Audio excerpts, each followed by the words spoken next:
they started their preparations to get ready for the dynamic operations, getting suited up in those white suits that you see now that we're getting views from inside the Dragon cabin from the over-the-shoulder camera.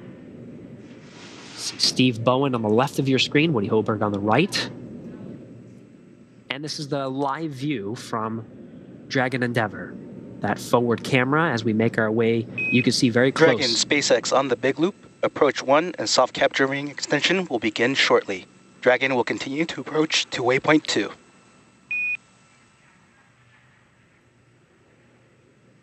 SpaceX Dragon copy is all good news. Thank you. That call out coming from SpaceX core David Huang. Just letting the crew know everything tracking well. Once again, we have great views of the crew displays.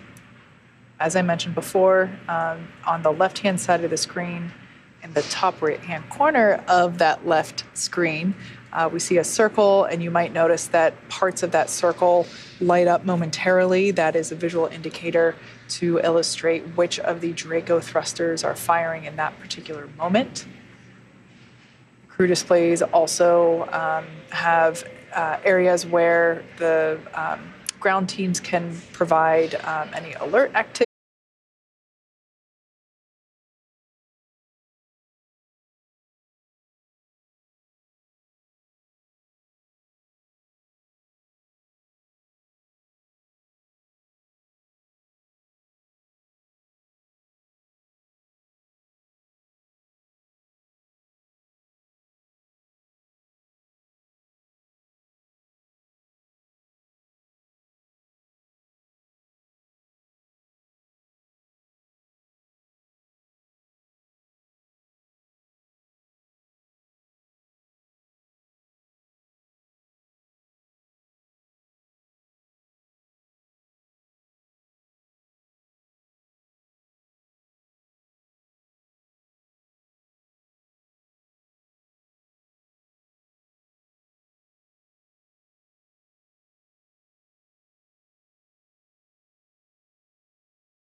mission copies. And there's that confirmation. So again, it was a reconfiguration, that pause at waypoint 2. This is built into the procedures, doing an incremental series of checks.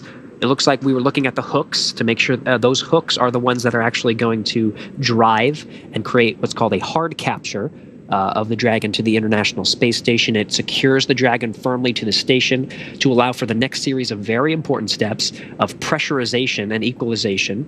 There's a vestibule that separates the Dragon from the International Space Station. They're both pressurized for humans to be able to successfully live aboard, but we need to bring that vestibule up, which is sitting at vacuum, to allow us to open up the hatch and actually enter into the International Space Station. Very important. Hey Steve, as you can see, Dragon is holding here at waypoint 2. This is due to that Hook 5 microswitch issue that we had, and ground is going to be investigating commands and next steps, and we'll come back with more words.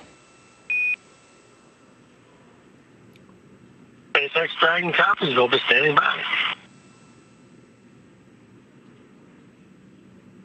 So a little bit of back and forth there between Commander Steve Bowen and SpaceX Core David Huang, just indicating that the teams here on the ground are going to investigate and troubleshoot that the hook alarm that from SpaceX Mission Control. It's that core. Obviously, different personnel from SpaceX Mission Control. It's that core. Obviously, different personnel than it was 24 hours ago because we utilize shifts. But that core is basically the person that is responsible for communicating all things to the crew from SpaceX Mission Control. It's very similar. There's a view there. That's David Huang now. And it's very similar to NASA's Capcom at JSC. That person's the point person to basically make decisions on distilling all the technical information that they are receiving from the launch teams, if it is launch day, or now the docking teams as we are getting ready to dock, and really distill the critical information, relay it up to the crew, and get their feedback if it is one of those scenarios.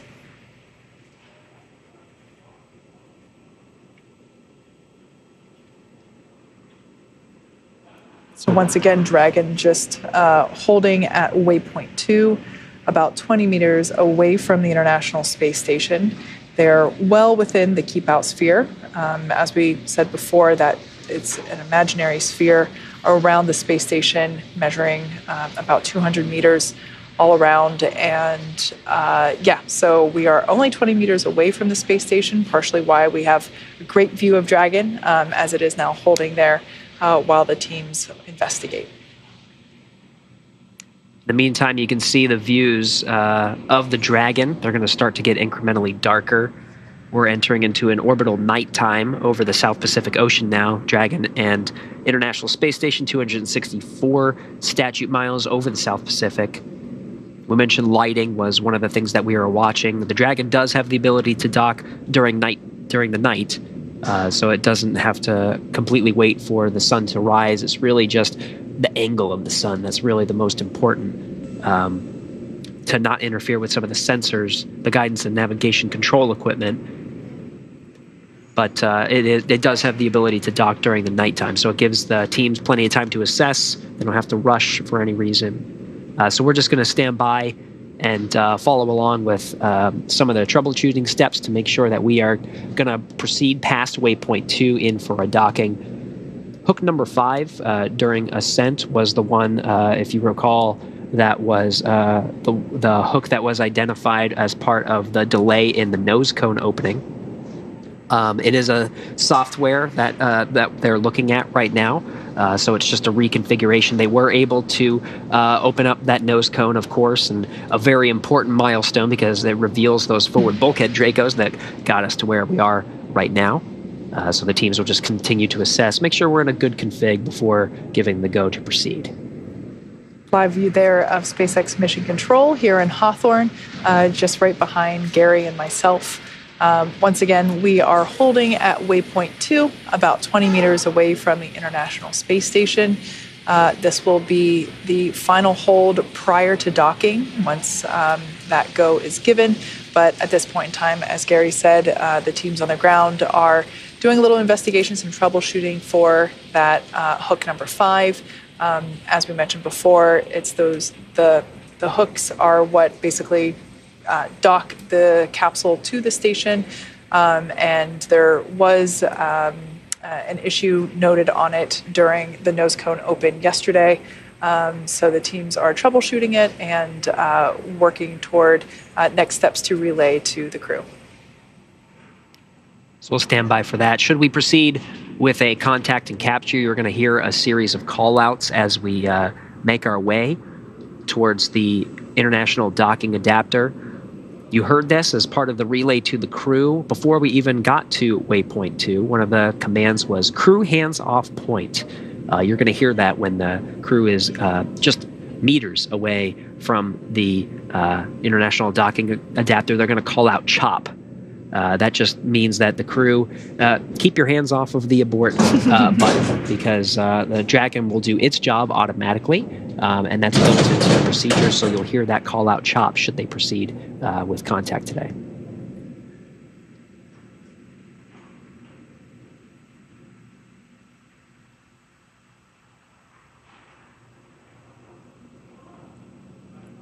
Teams here in Mission Control in Hawthorne are the ones looking at the Dragon. Dragon, SpaceX on the big loop for vehicle status. And SpaceX Dragon, go ahead. Ground is still working on investigating a path forward. The docking system is configured as expected, but believe we will require a software override to continue with docking. Vehicle is healthy, no crew actions at this time.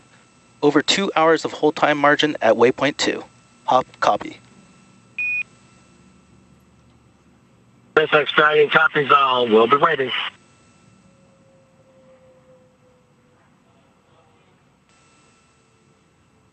All right, so a quick recap. Station Houston on the big loop. Go ahead, Houston. Hey Josh, we expect you guys to be in block Delta, step 3 or 4 of your approach and retreat monitoring at this time.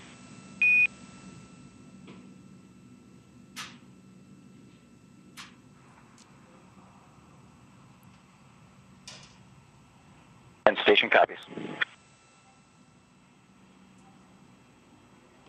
A reminder, this is joint operations. And Josh, on the big loop with you, just to clarify, 3 Delta or 4, but not the sub 4 within Delta.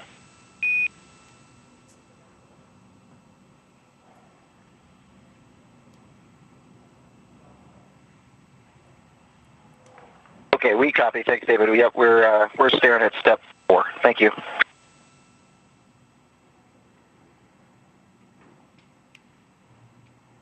So on the right, what you're hearing is the voice of David Brenna. He's the Capcom and the International Space Station flight control room on the right. On the left, the core, David Huang, talking with the crew aboard Dragon Endeavour.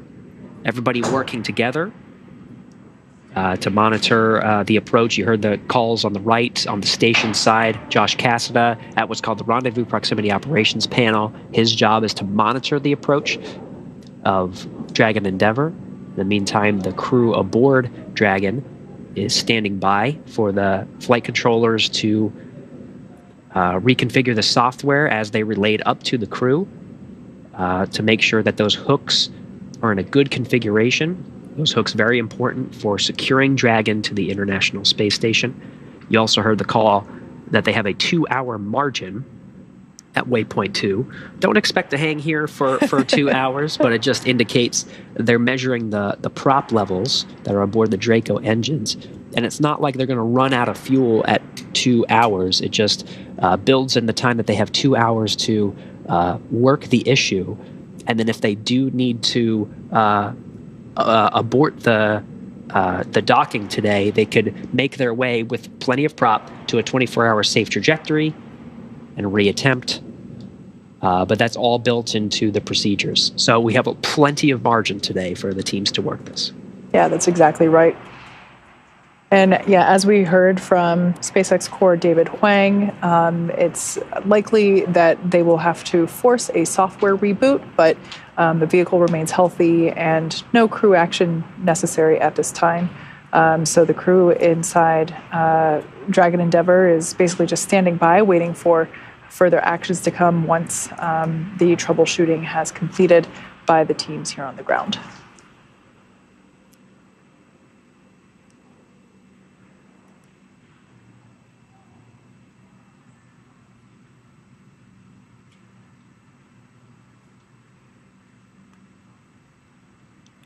Reminder of the journey of where we've been up to this point. We made our way from underneath the International Space Station out in front, and we're docking to the Zenith port today. This is the space-facing side. So you can see if you follow that line, we're at waypoint 2, holding 20 meters right in front of the Zenith docking port. So we're inside the keep-out sphere. The 20-meter hold point, again, is perfectly fine to hold at this point.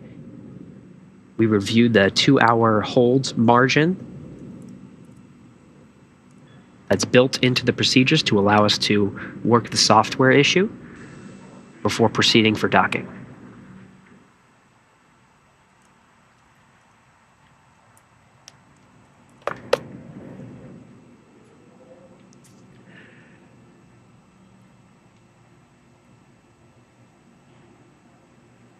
The views will vary throughout our coverage as we continue to monitor this hold at 20 meters. The tracking and data relay satellites from aboard station providing views of Dragon holding. We'll be going through several different passes, so we'll be regaining those views shortly. We'll be monitoring lighting conditions. Dragon SpaceX on Dragon ground for status.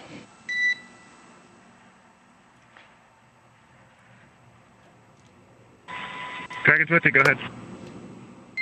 Hey, just wanted to give you an update that we have a set of software commands that we are currently testing. We expect feedback soon, but also want to offer that if you prefer to open your visors, you are allowed to.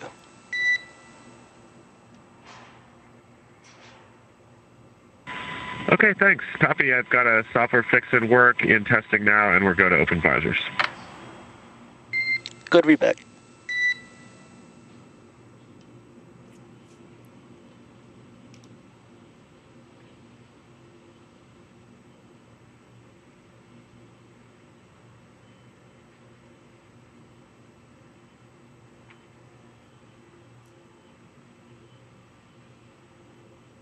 All right, for those just tuning into our coverage, Crew-6 and Dragon Endeavour are holding about 20 meters right in front of the docking port. As they made their way in, at the waypoint 2, there was a 30-second pause built into the procedure. Dragon SpaceX on the big loop for status. We'll just hold for this call.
Once again, for those that have recently joined, Crew-6 is holding 20 meters away from the International Space Station at waypoint 2.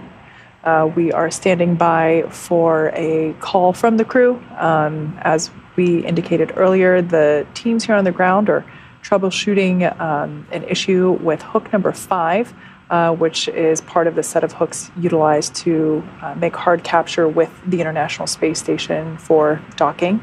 It sounds like the crew was, it sounds like a manual software override was looking like the path forward, and no risk to vehicle health. Sounded like we were going to get something there, and everything, plenty of margin, 2 hours of margin is available if necessary, although not expected to utilize.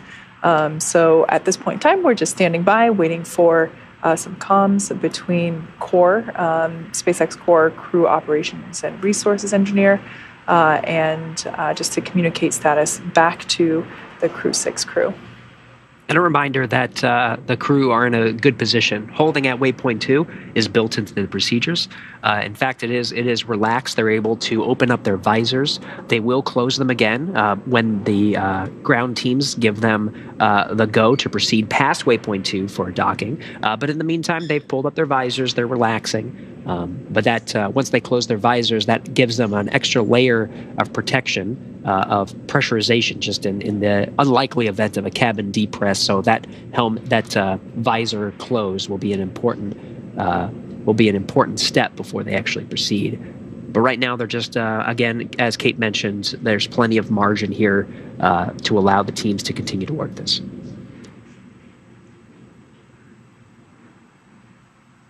As we mentioned before, they are holding at 20 meters, which I personally am not great at feeling out or really being able to tell what distance is. So I actually looked it up. It's about the distance between the pitcher's mound and home plate.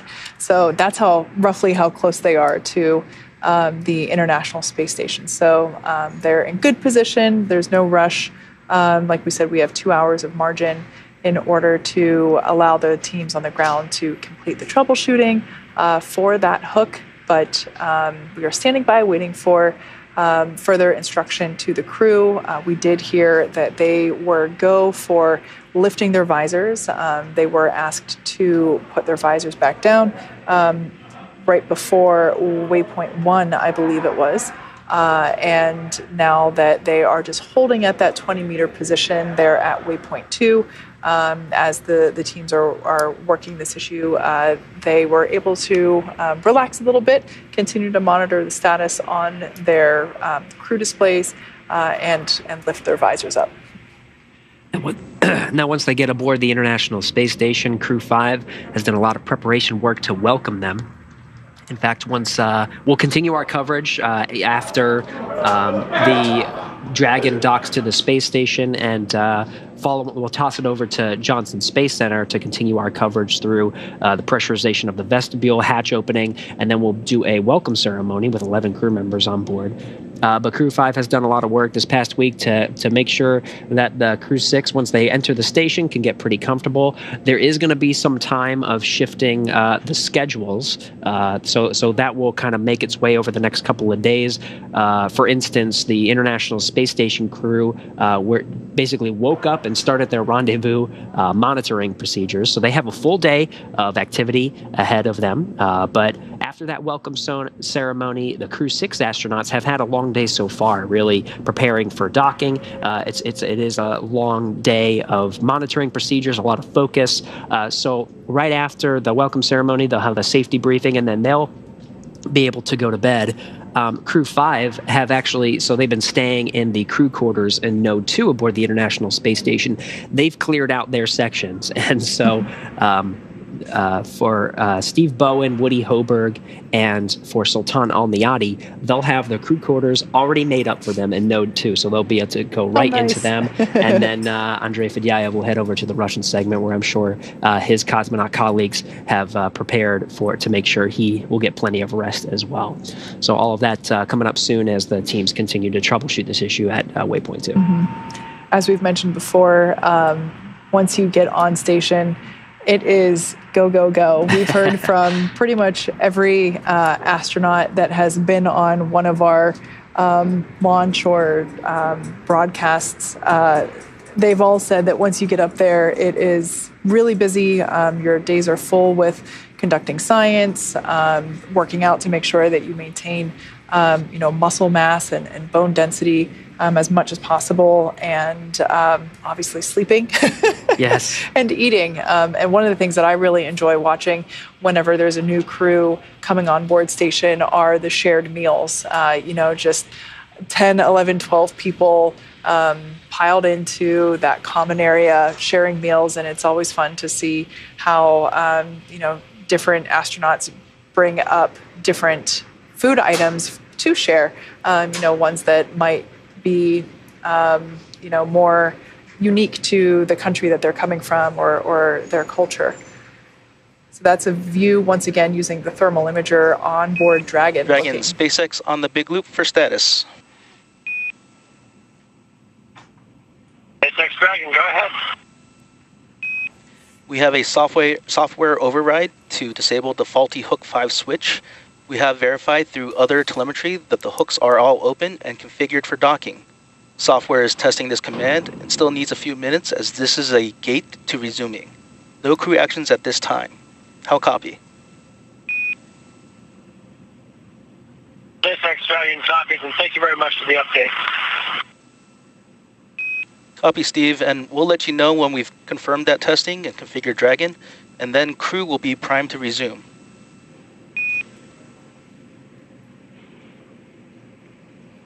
SpaceX Dragon copies. We understand. Thank you. That's great news. From here in Mission Control in Hoburg, Corps David Wang has relayed to the crew. They believe they have a solution for that faulty hook.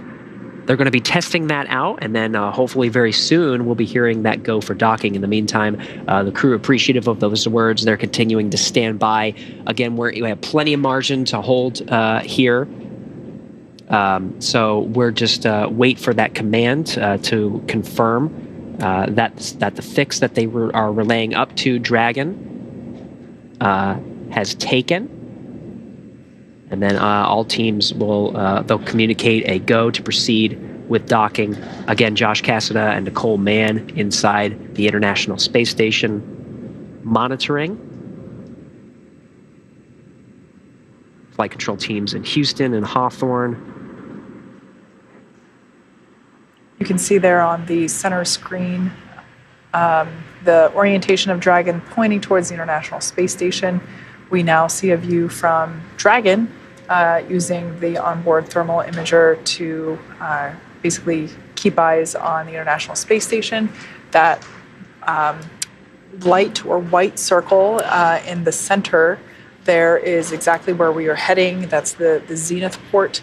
And you can actually see at the top of the screen, that is the Crew-6 capsule, Dragon Endurance, docked at the other dock, the forward port. So, so in that center screen, that bar at the bottom of the center screen is the International Space Station, and we can see Dragon's kind of pointing toward it. You can also see the crew rotating between available views and GUIs, or the information that they have available to them. So depending on preference, they can select what they want to see.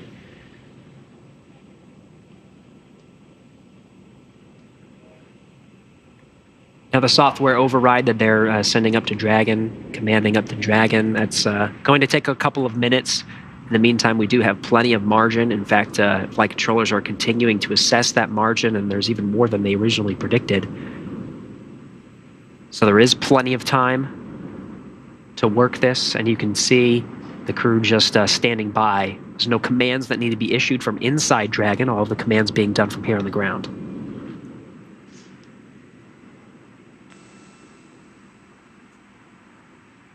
I think the crew might be using one of the tablets that they take with them to take some pictures. It looks like they're perhaps trying to see if they can see the ISS through the small window located on that forward hatch. That's right. They have the displays right in front of them, so they can't bring it right up there. They have to sort of angle it near their knees. Yep. It looks like they got a couple of good ones, though. And unfortunately, because they have to remain, in their seats and buckled in, they are unable to, really be able to get up close to the windows to look out either.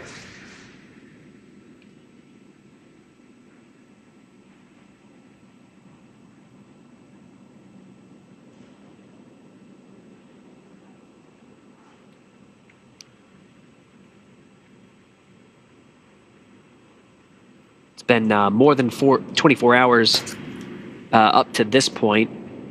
And of course, they haven't had to remain in those seats for that full 24 hours. Shortly after Dragon separated from the Falcon 9 and they had good Dragon Draco engine checkouts, they were able to doff their suits and essentially move freely about the cabin for much of their rendezvous time, so much of the 24 hours. Yeah, I believe it was actually just as we were coming on air about 2 hours ago. The crew were just donning or putting their suits back on. So yeah, you're exactly right. They spent the majority of that time in not their spacesuits. And again, we'll be continuing our coverage after a successful hard dock to the International Space Station. We'll hand it over to the Johnson Space Center to continue coverage through the pressurization of the vestibule, hatch opening, and the welcome ceremony. You'll hear calls, of course, once they have a successful hard mate to the International Space Station, they'll be able to get out of their suits again. You'll hear calls that they'll be able to doff their suits and hang them out to dry. You could follow along with our coverage as we'll be continuing throughout those next set of procedures. In the meantime, though, we're still looking good, hanging at 20 meters in front of the docking axis, that bright white circle you see at the center of your screen. From the cameras aboard the Dragon. We're over the United States right now, over the East Coast at 259 statute miles on a northeastern track, following a similar trajectory that the Falcon 9 took the Dragon up the the eastern seaboard, along the east coast of Canada, Newfoundland. We'll even get close to, on this pass over the Earth with the International Space Station and Dragon, we'll even get close to Shannon, Ireland. If you recall, during ascent, the call out Shannon indicated was called out to the crew. It just indicates that in an abort scenario, that's where they would be. That's where recovery assets would deploy.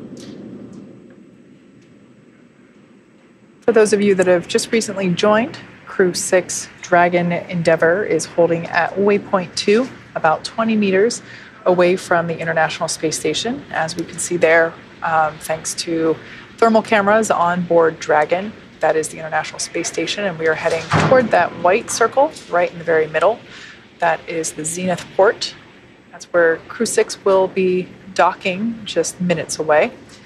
At this point in time, we have all 12 docking hooks open in preparation for docking. The teams here on the ground at SpaceX Mission Control are basically testing a software override as there is a faulty Hook 5 sensor. But the vehicle is healthy. The crew also remains healthy, pretty comfortable, as you can see in their seats. No action required for them at this time. And as Gary mentioned before, when this initially arose about 5 to 10 minutes ago, we heard on the loops that there is 2 hours of margin within the schedule. Basically, Dragon can hold this position for the next 2 hours and still have that re-rendezvous capability if necessary. but it sounds like that manual software override was likely to be a successful solution. So we're just waiting on words from SpaceX core David Huang to indicate if the teams have confirmed, and we'll be pushing that manual override to the crew. And a reminder that we are in joint operations too. A lot of the work being done here in Hawthorne. Dragon, SpaceX on the big loop for status.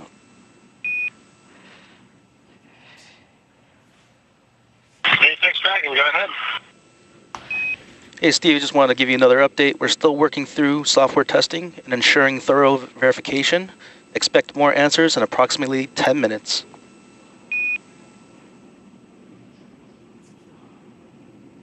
SpaceX Dragon copy. We'll be standing here.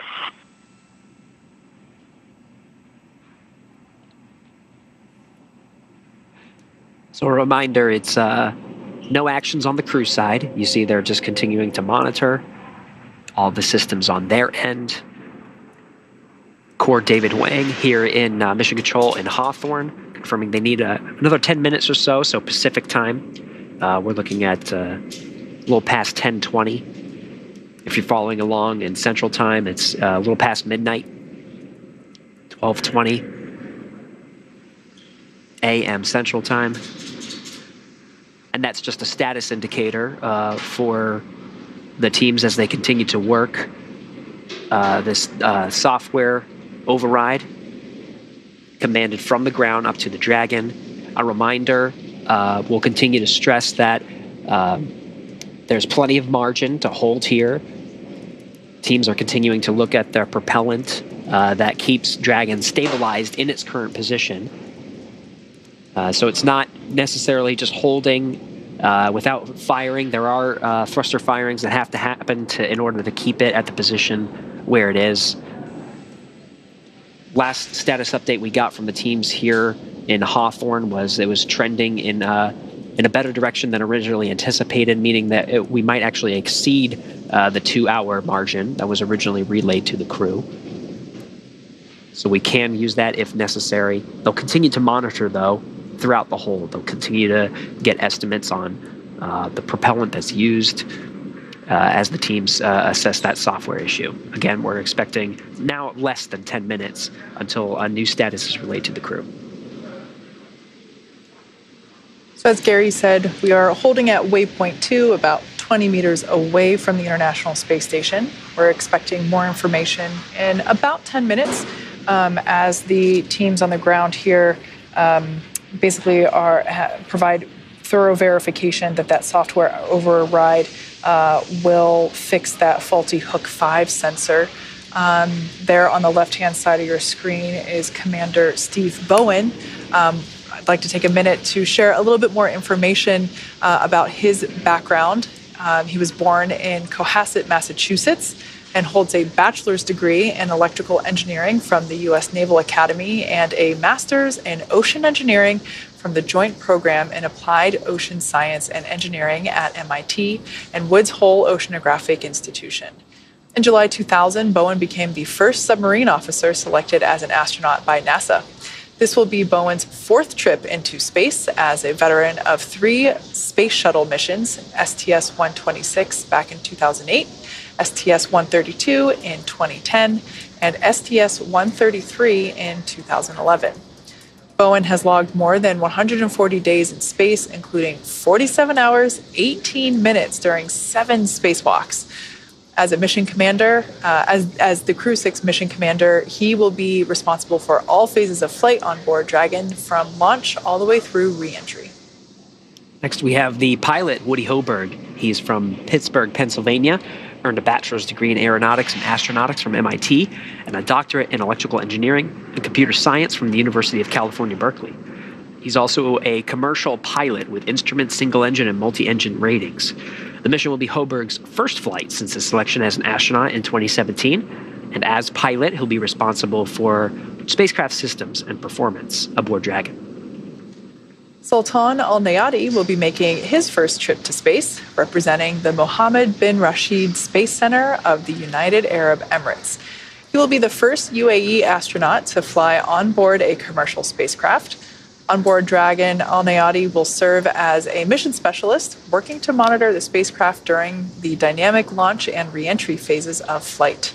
He spent time in the UAE military prior to becoming one of the first 2 individuals selected by his country when they started their space program just a few years ago.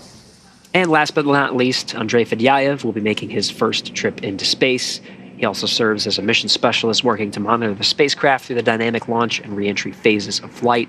He was selected as a cosmonaut in 2012 and is now the second cosmonaut to fly aboard the SpaceX Dragon. Again, these roles are when they are inside Dragon, but once we dock to the International Space Station, they'll become members of Expedition 68.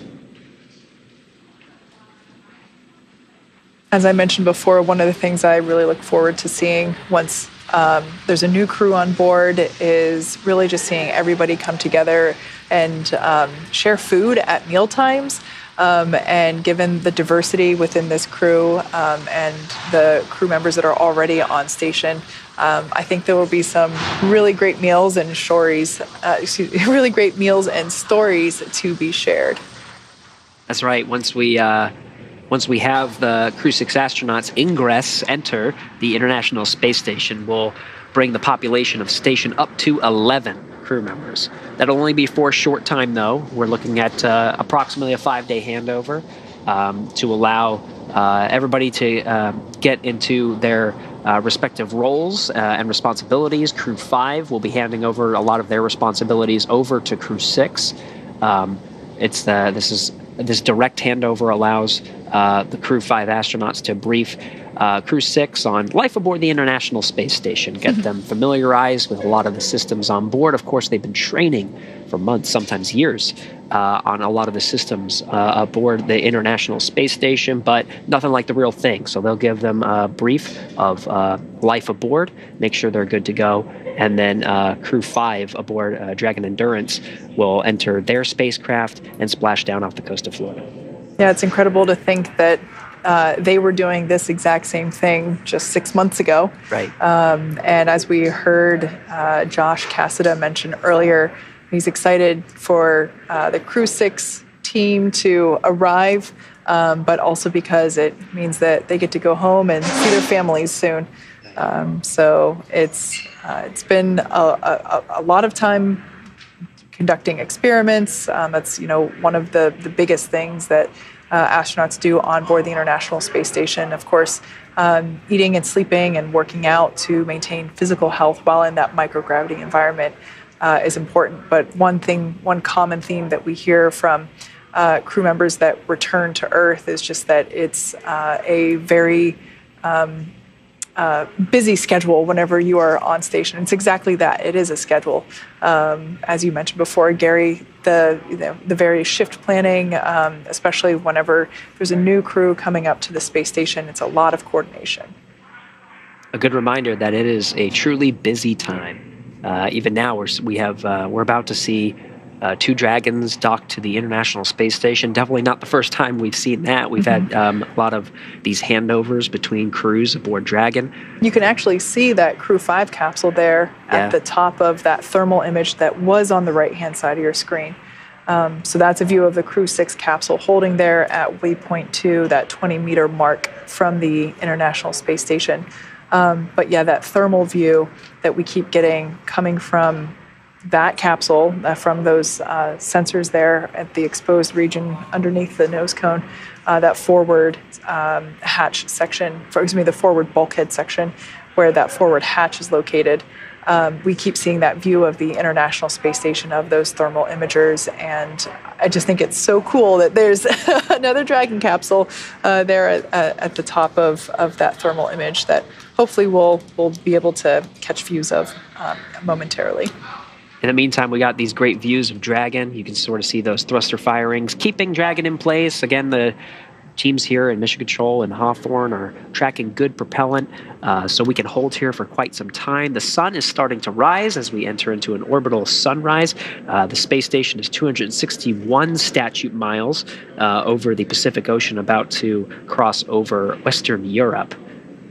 But again, we're holding until they actually dock and are welcomed by that crew, Expedition 68, that I was talking about. It's going to be quite busy aboard the station for a little bit, for ideally less than a week. Here's Expedition 68 right now, a multinational crew. They're all aboard the International Space Station. From the left, we have Frank Rubio. And if we head our way right, next is Russian cosmonaut Dmitry Butelin. Then JAXA astronaut from the Japan Aerospace Exploration Agency, Koichi Wakata. In the center are the two NASA astronauts that are monitoring the approach and docking of Crew-6. First is Josh Cassada, and then Nicole Mann. That goes by the call sign Duke. If you hear Duke on the Space to Grounds, it's referring to Nicole Mann. The commander of the International Space Station right now is Sergei Prokopyev. And then on the far right is one of the Crew-5 crew members, Roscosmos cosmonaut Anna Kikina. So 7 crew members aboard Expedition 68 aboard the International Space Station. We'll bring that population up to 11 with Crew-6's arrival. Sounds pretty cozy. Yeah. Now, one thing I want to point out, while this view is gorgeous, it is incredibly deceiving. It looks like Dragon is just floating quite still, which couldn't be further from the truth. Both the space station and the Dragon capsule are going about 17,500 miles per hour, orbiting planet Earth. Dragon SpaceX on the big loop for status. SpaceX Dragon, go ahead. We have approximately 94 minutes of hold time at waypoint 2, limited by prop. Software testing is continuing, and teams are working to get this right, not just fast. We'll come back with more updates. SpaceX Dragon, we're standing by. So as we heard there from SpaceX core David Huang, indicating that the software team's still working on that software, on that solution, likely a software override. They're providing thorough verification that will solve that faulty sensor on hook 5. Of course, those hooks are what are required to enable that hard capture to the International Space Station.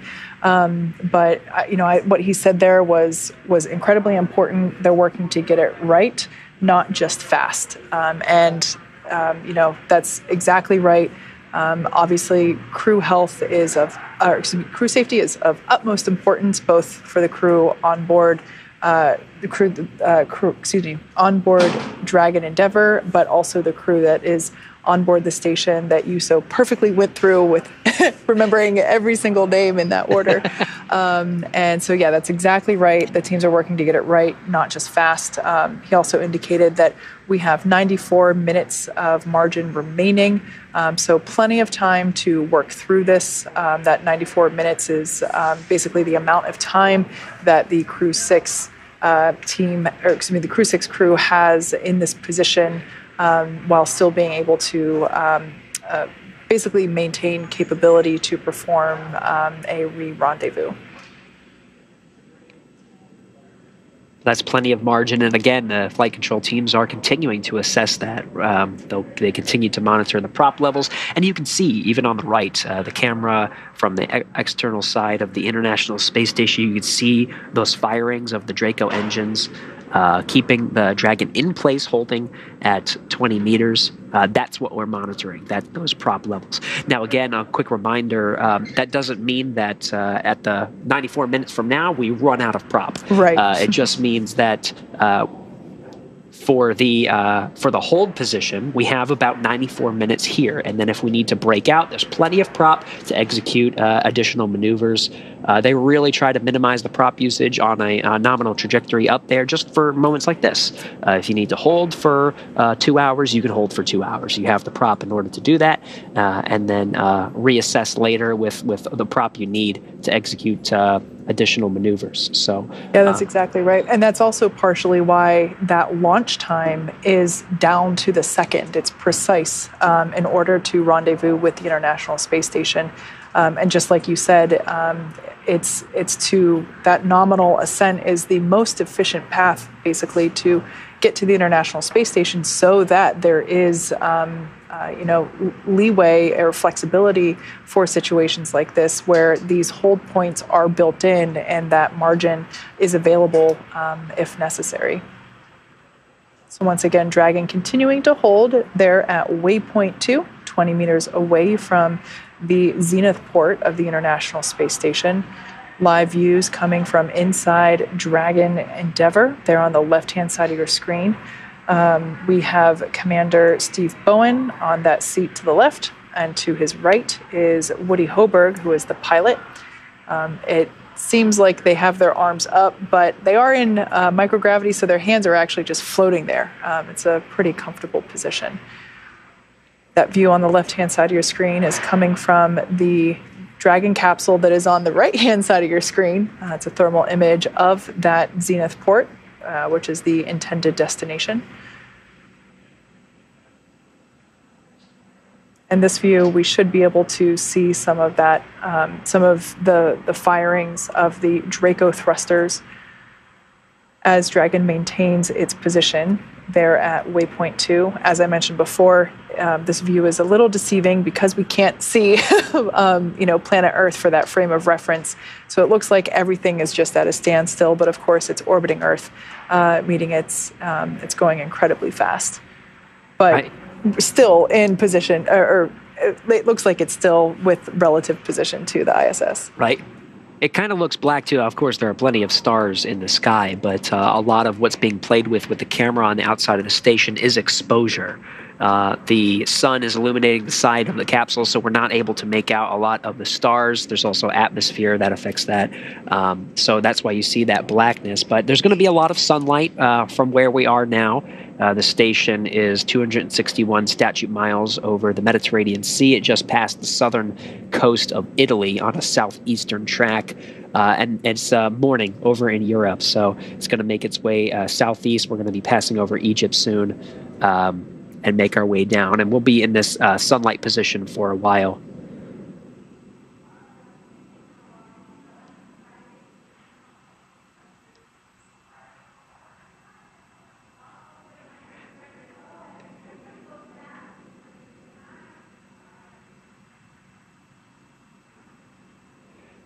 And a reminder that this is joint operations between the teams here in Hawthorne and, of course, the teams over in the International Space Station Flight Control Room in Houston, Texas. Everybody's got to give their go before proceeding with docking today. But once we hear that, we'll start to see motion. The Dragon will make its way from this view down. It'll make its way towards the Earth. Dragon SpaceX on the big loop for status. SpaceX Dragon, go ahead. We have a software override command that will allow Dragon to continue to docking. Again, teams have verified that Dragon is in the correct docking configuration. Ground will be sending the override command. Ground will then pull for another go, and then brief crew when ready to resume. How copy?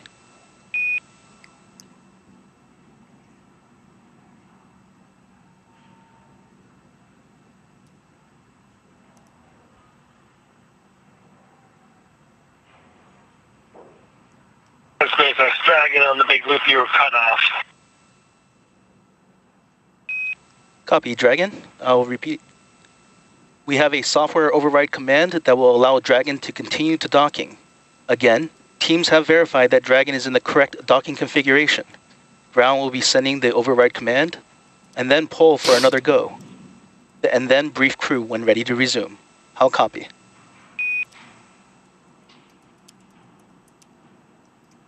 SpaceX Dragon, copy, I'll understand, and we'll be ready for the pull and our actions.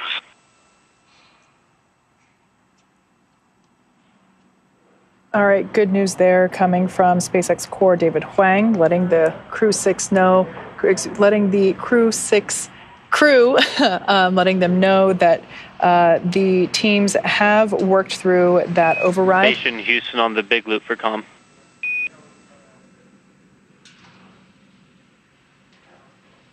Go ahead, on 2, David. Hey, Josh, just for your essay, you may have noticed in voice to us that we don't have space ground 3 and 4. That's because we've gone to our KU mask. We'll regain that at 0651, just for your essay. We don't need it for docking.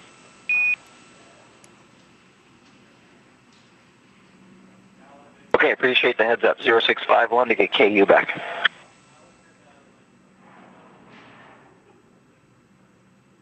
As we were saying before, we just got confirmation that the teams here on the ground will be pushing that software override through up to Dragon Endeavour, and that there will be another poll for go for docking, and the crew will then receive final instruction, basically that final go.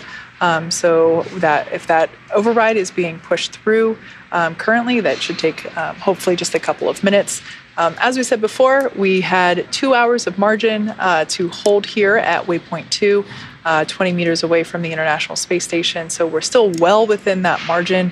And as the SpaceX Corps indicated, that the teams were looking to get it done right, not fast. And so we're pleased to hear that the solution has been identified and is being pushed up to the capsule. And that call you heard from Mission Control in Houston up to Josh Cassada is confirming that the KU link is currently masked until 12:51 a.m. Central Time, 10:51 p.m. Pacific Time. So right now the teams on both sides are polling. Houston on 2 for Frank and exercise. Due to the exercise constraints with the hold we're in, we're going to defer your 0T2 ops and your ARED that are hard scheduled for today.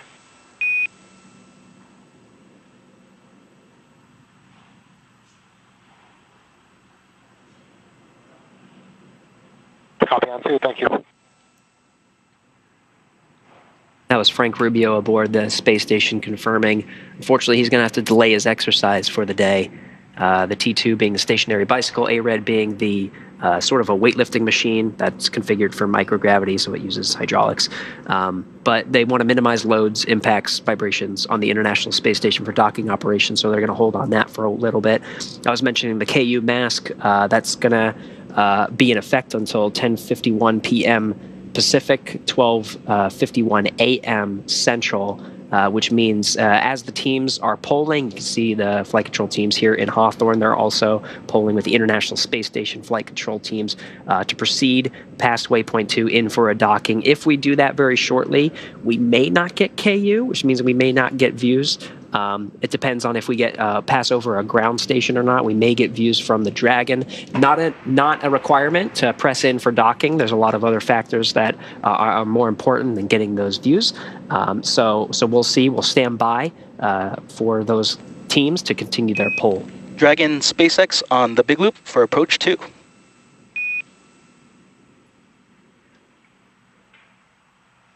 SpaceX Dragon, ready, copy. Ground has pulled go for approach 2. Confirm crew readiness for final approach and that visors are down. As a reminder that once Dragon is inside the crew hands-off point, retreat and breakout are not permitted. How copy?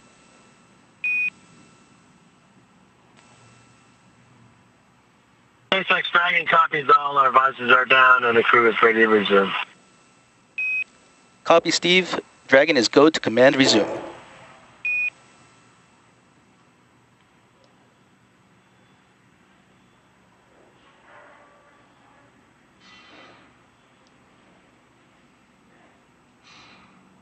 All right, so great news there coming from SpaceX Corps indicating that poll for docking was conducted. SpaceX Dragon, we have resumed. The poll for docking was conducted once again. Dragon is in approach 2 prep. Go for docking, and we're now in prep for to approach the International Space Station. It's a 30-second pause before the Draco engines start firing to get us closer to the International Space Station. So we'll hear another call once Dragon is in motion.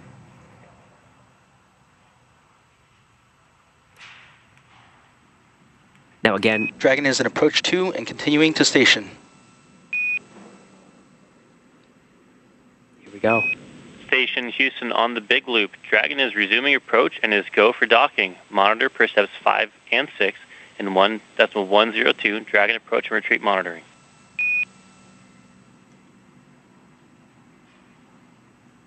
station copies. We are in steps 5 and 6. Now, if we can bring you views from inside the capsule, again, we will try. Unfortunately, we don't have any live views at the moment.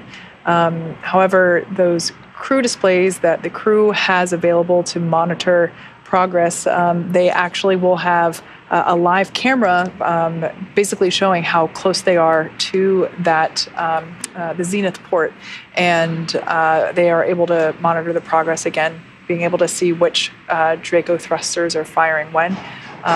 But we're looking forward to seeing the crew continue on this docking journey.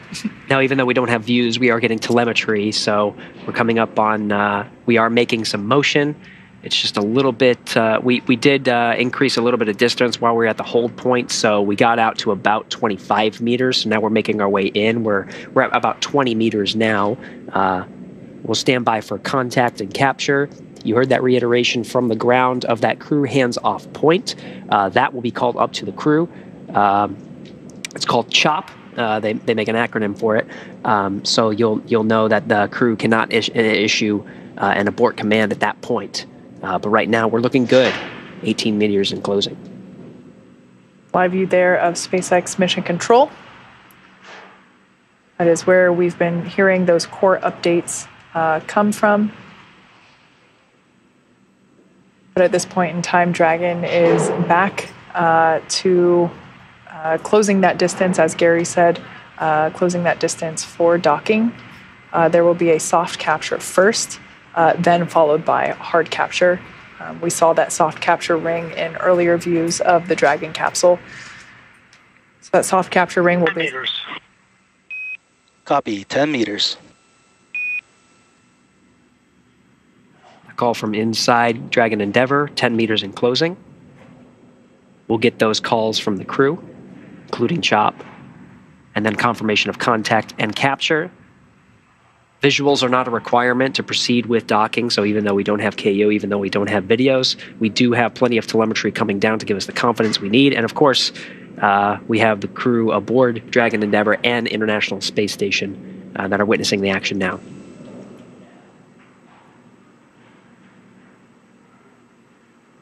Once again, Dragon is making its way, closing the final meters between itself and the International Space Station, specifically the Zenith port. Next Dragon, 5 meters.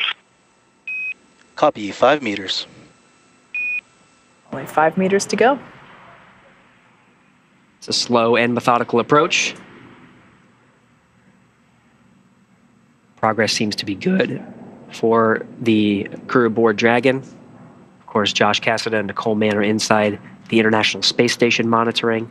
There are safeguards in place if needed, but right now we're looking pretty good. Once again, we'll bring those live views whenever we have them. Unfortunately, they're not available at this moment in time, but those visuals are not required. Next Dragon, 2 meters. Copy, 2 meters.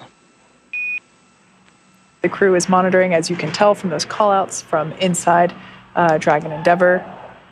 Those meter. Last meter to go. Copy, 1 meter.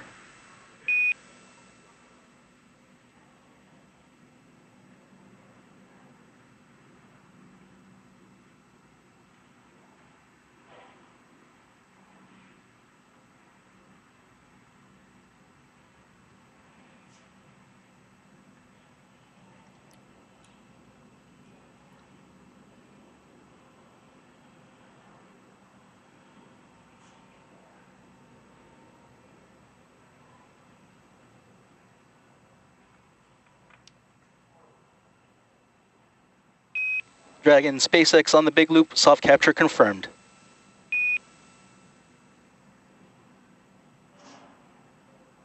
SpaceX Dragon, copies. Thank you. That soft capture occurring at 10:40 p.m. Pacific Time, 12:40 a.m. Central Time. International Space Station and Dragon were 261 statute miles off the coast of Somalia in Eastern Africa. It's great news there. Now, of course, as we were saying before, everything is scheduled. It's step by step, and there are still a few steps to complete before Dragon. Soft capture ring retraction in progress. Still a few steps to go before Dragon is securely attached to the station.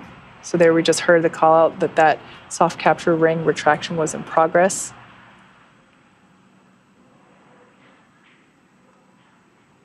That soft capture ring is pulling the Dragon Endeavour in closer for the next series of steps, which will be closing those hooks. There are 12 hooks, and they'll close 6 at a time. And once all 12 hooks are engaged, that confirms a hard capture.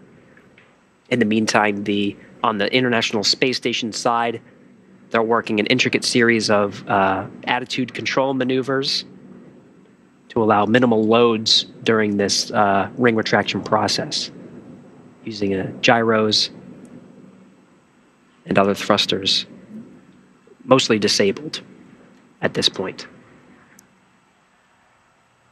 In the next couple minutes, we'll hear updates regarding the hard capture sequence. We should hear a call out in the next minute or two indicating that the hard capture sequence has begun.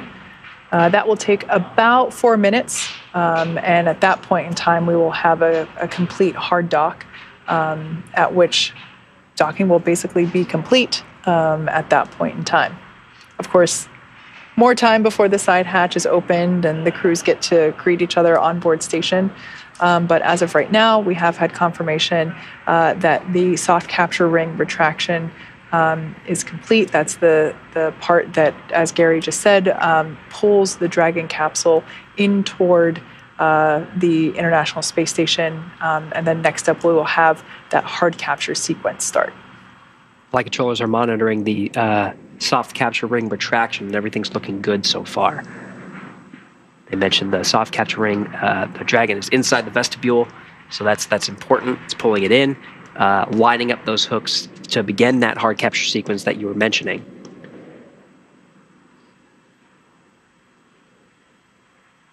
Again, visuals are not a requirement for this process. We're getting plenty of telemetry and confidence from the teams on the ground. Things are proceeding nominally. Of course, those readouts from the crew aboard Dragon and the International Space Station monitoring as well. Everything's looking good.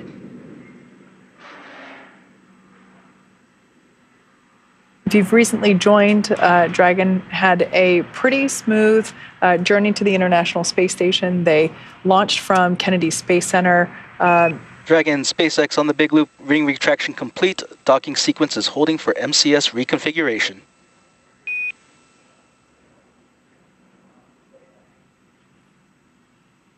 SpaceX Dragon copies.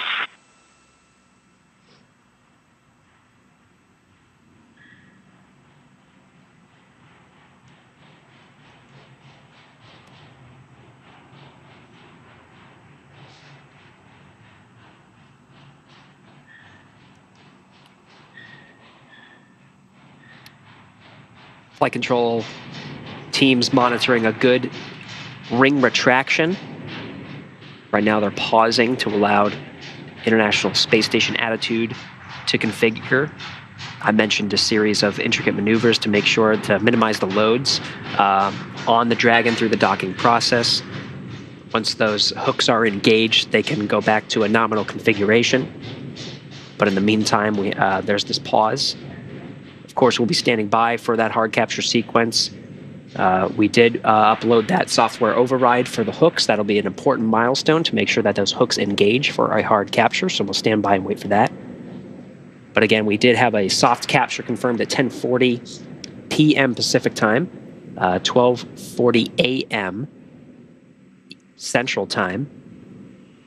And again, the ISS and the Dragon were off the coast of Somalia in Eastern Africa at the time of docking.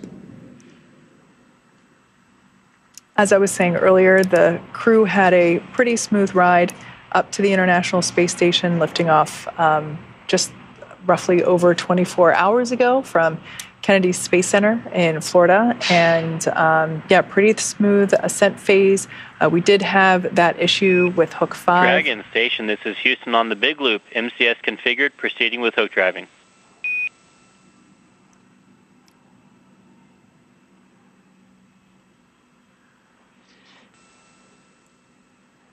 SpaceX Dragon copy. Yeah, so the hook driving is now about to begin. As I was saying, there was a software override that was sent up to the Dragon capsule from the teams on the ground in order to resolve the faulty sensor on hook 5. That hook 5 being one of the hooks that is now being used to drive that hard capture. All in all, aside from that minor issue that the teams were able to resolve in a few minutes, a pretty smooth ride to space. I'm sure they're excited to eventually open the door and see their friends. The hooks are deployed. There are 12 total hooks to help us have a hard capture, and they're in 2 sets of 6 called gangs. The first gang of 6, we're hearing good calls from the flight control teams. They are driving as expected.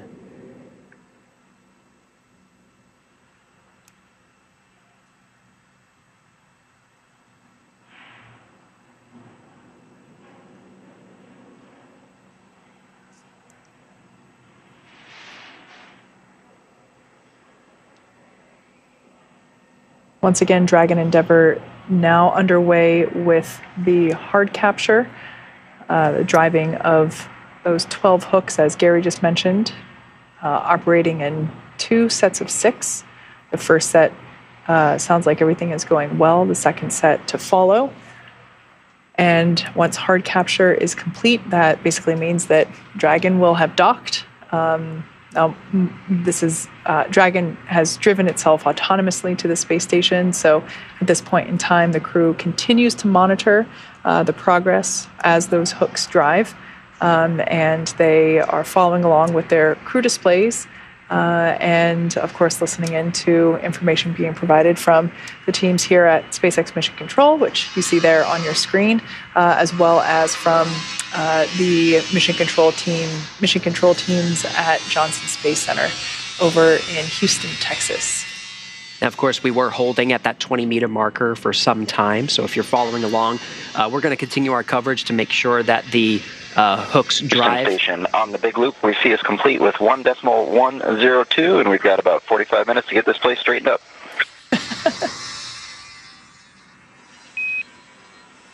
Josh, we copy and concur. Sounds good.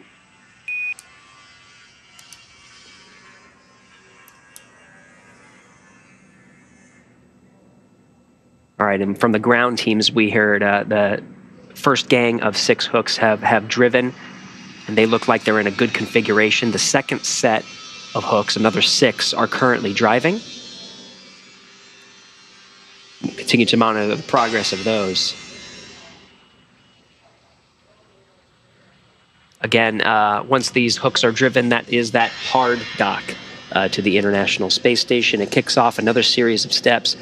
They'll be able to doff or take off their suits once the Dragon is fully engaged to the International Space Station for that hard dock, and they'll go through a series of steps to get those hatches open, and that'll take some time.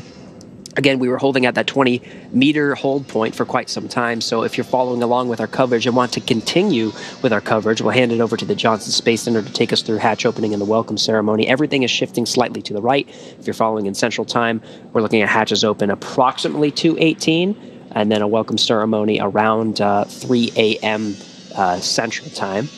Of course, those are approximate. They'll have to go through the procedures, and we'll monitor KU, but just to give our viewers a good indication of what we're looking at so far, for those who want to stick around and see the astronauts of Expedition 68 welcome Crew-6, who are also joining Expedition 68. That's right. So as we said, the second set of hooks is currently driving. The first set got good readout there, and sounds like that first set of 6 is complete. The second set of 6 now underway. And as Gary mentioned, still a number of steps to go through prior to egressing Dragon capsule and greeting their friends on board the International Space Station, such as being able to doff their suits. They'll be able to take their suits off and store them. Dragon SpaceX on the big loop, docking sequence complete. or hard capture complete. Correction.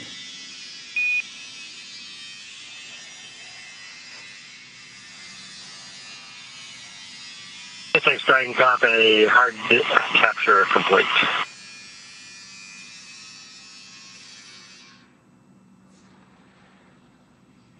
Beautiful view there from the cameras on board the International Space Station. That is the Crew-6 capsule, as it has just completed the hard capture. Docking sequence not quite yet complete, but hard capture is complete. That is the zenith port of the ISS. That's a great indication of the hooks, too. All 12 hooks are engaged in place, looking good. Next series of steps, that soft capture ring that was used in the first leg of the docking sequence is going to retract. There's also an umbilical that is deployed from the Dragon and connects the Dragon to the International Space Station. Dragon at this point has been relying on its batteries and the solar arrays that you can see.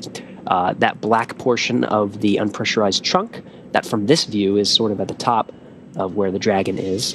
It's been relying on battery power, but once it's hooked up, it'll draw some power from the International Space Station, which of course has solar arrays to provide plenty of power through once they configure the Dragon for the quiescent stage, where it will remain for approximately 6 months while the Crew-6 astronauts become expedition members and conduct science, maintenance, and upgrades for the next 6 months in 2023.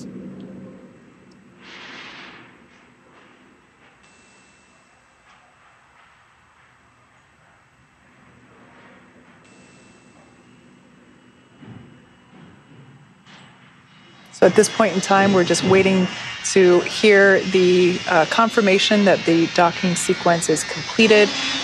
We're expecting the core to give a call to the crew to indicate that they can doff their spacesuits and just to let them know that that entire docking sequence is complete. We did get confirmation that the hard capture portion was complete.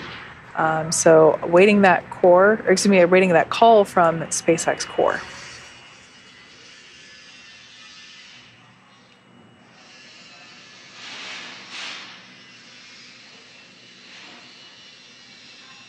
Once again, that is the Crew-6 capsule that just completed that hard capture with those 12 hooks.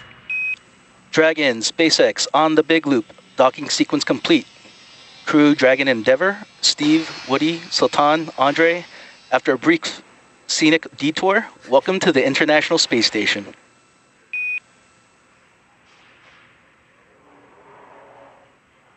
SpaceX Dragon copies. We're happy to be here.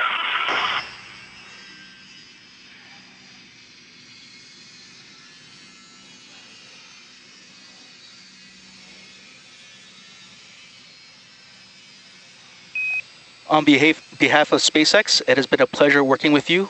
Ground will be enabling hardline power and comm connection shortly. You are go to doff suits per procedure 4.012 and will bring cameras external.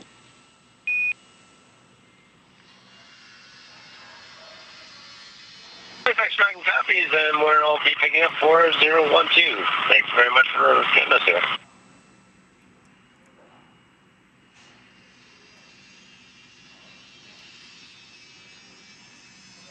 All right, great news there from SpaceX core indicating that Dragon has completed its docking sequence. The spacecraft... Dragon, this is Houston on the big loop. Sultan, Andrey, Woody, and Steve. Ahlan wa sahlan, dobry pожаловать, and welcome to the International Space Station. From your training teams, your execution teams, and your friends and family, we're all so incredibly proud of you and are excited for your expedition. You guys really are living testimony that the ISS is a joint human effort, and your unique crew truly exemplifies that. Now let's work towards getting this hatch open so you can go hug your crewmates.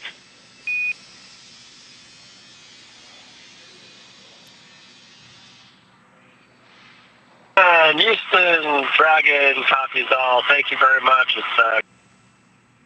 And we're looking forward to a very good increment.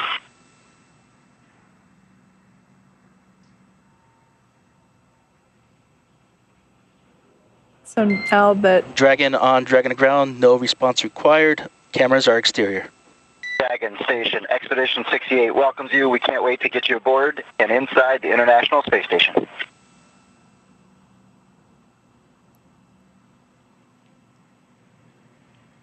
All right, now that Dragon has completed... Station Dragon copies are waiting on you, Josh.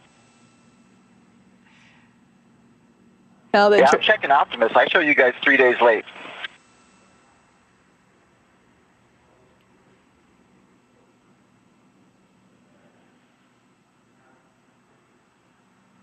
And now that Dragon has completed the docking sequence, spacecraft must undergo a handful of checks before we will be able to open that hatch. The crew on board Dragon will now get a chance to get out of their suits before moving into those hatch operations. That's right, and things will be picking up inside the station too as NASA's Josh Cassada gets the hatch on the station side ready to be opened, and then they start pressurizing that area known as the vestibule between the Dragon and the station hatches. So with Dragon fully docked, that's going to do it for us here in Hawthorne, but our coverage for Crew-6 won't stop here.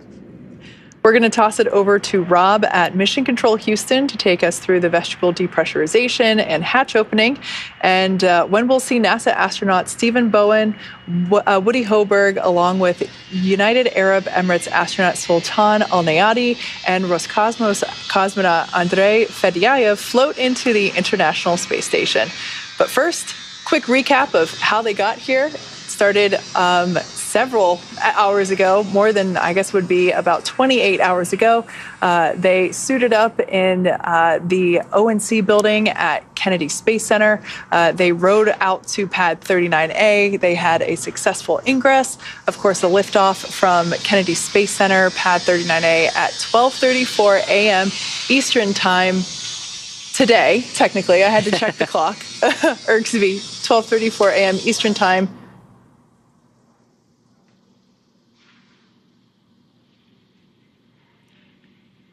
And we had successful stage 1 landing, of course, Dragon separation, nose cone deploy. We saw that nose cone open as Dragon was approaching the International Space Station. Of course, those 5 major burns that the capsule completed to get closer to the International Space Station. And then we just had docking a couple minutes ago on today, Friday, March 3rd. And again, that docking time was 10:40 p.m. Pacific time, 12:40 a.m. Eastern Time, or Central Time, rather, on the 3rd. So if you're tracking in Eastern Time, that's 1:40 a.m.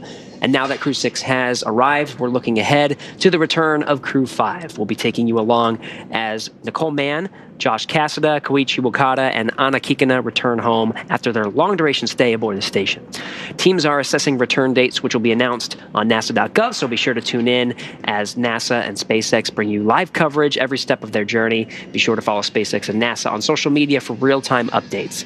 So thanks again for watching. Go NASA, go SpaceX, and go Crew-6, and of course Crew-5 too. We'll now hand it over to Rob at the Johnson Space Center in Houston to continue sharing the mission as the crew prepares to board their home for the next 6 months, the International Space Station. For those of you watching on the SpaceX YouTube channel, please head over to NASA TV to follow the coverage live.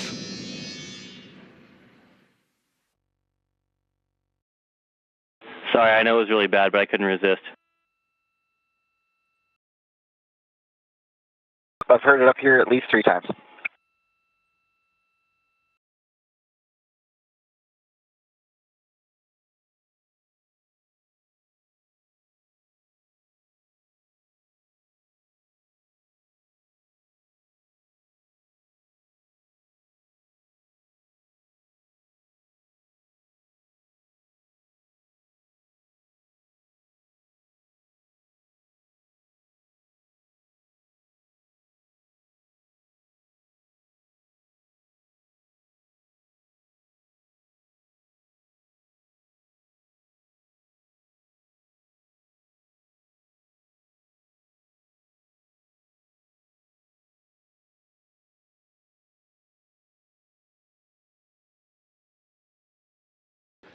This is Mission Control Houston.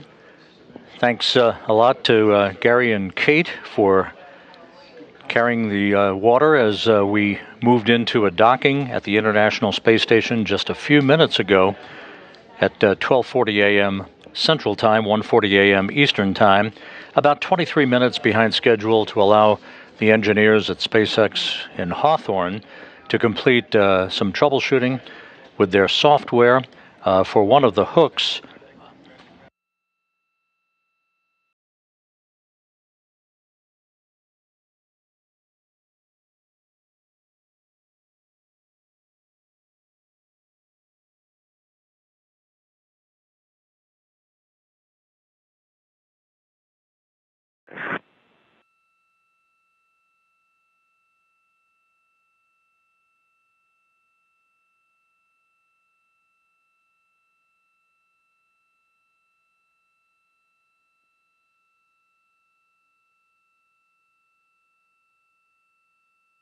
Again, the engineers at Hawthorne spent just a few minutes playing it safe, making sure that the software was properly configured for one of the hooks and the docking mechanism for the Crew Dragon Endeavour.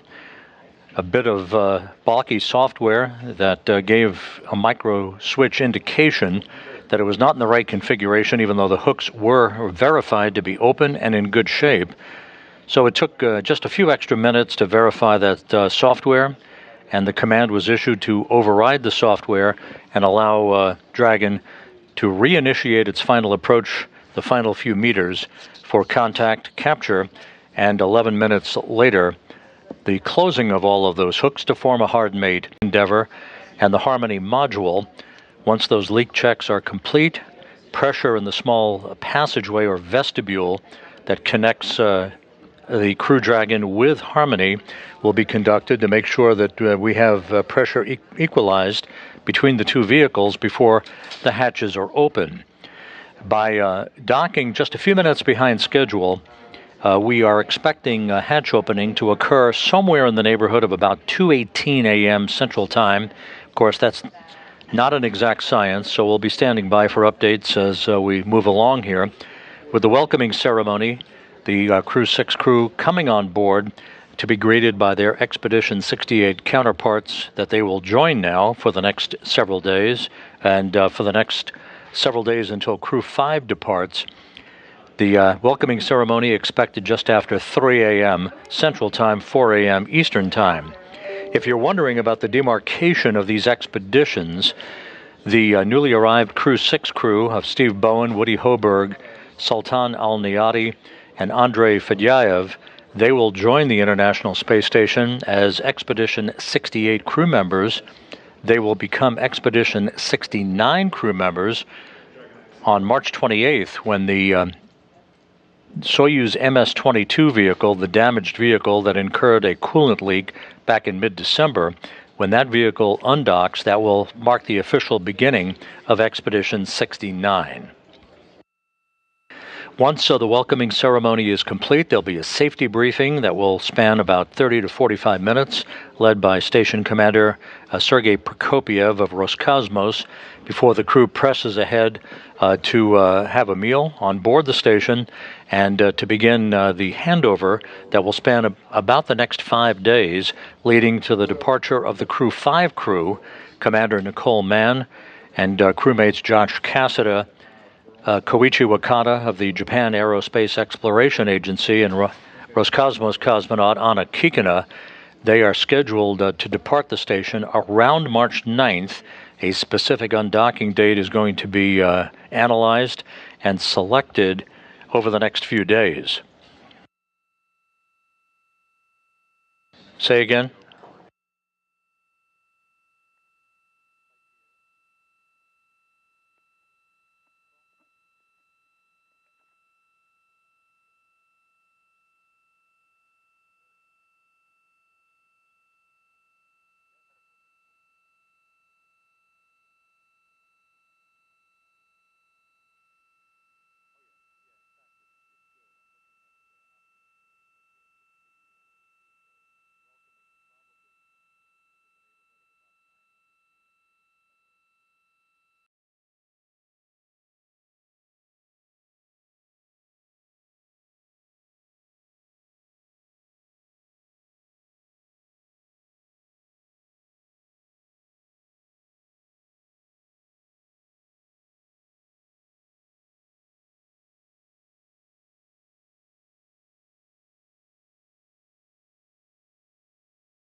ISS power connection established.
Right on through.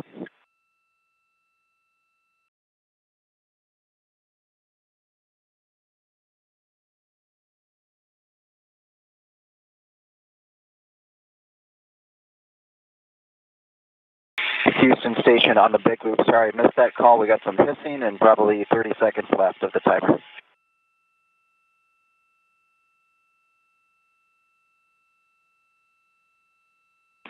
Josh, we copy. I'll wait till the hissing's done.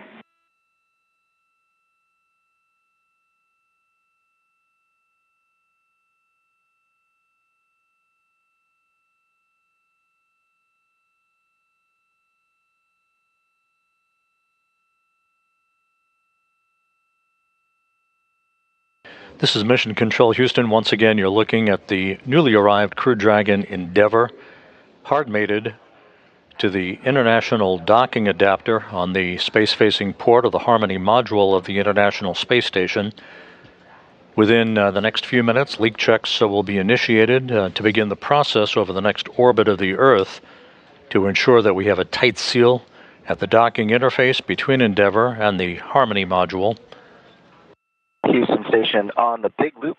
Step 2.3 is complete and time is 0709.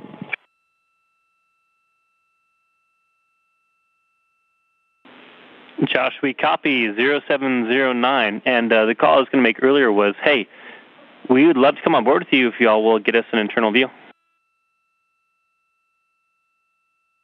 Absolutely, no problem. Let's see, would you like node 2, camera 1 or 2?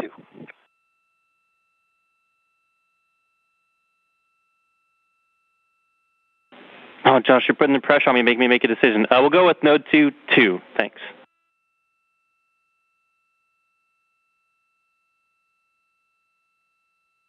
Okay, copy that. And in fact, Frank has got these set up. So node 2, number 2 is looking station forward, and node 2, camera 1 is looking zenith for our crewmates. Josh, we copy. That sounds great. We'll take both.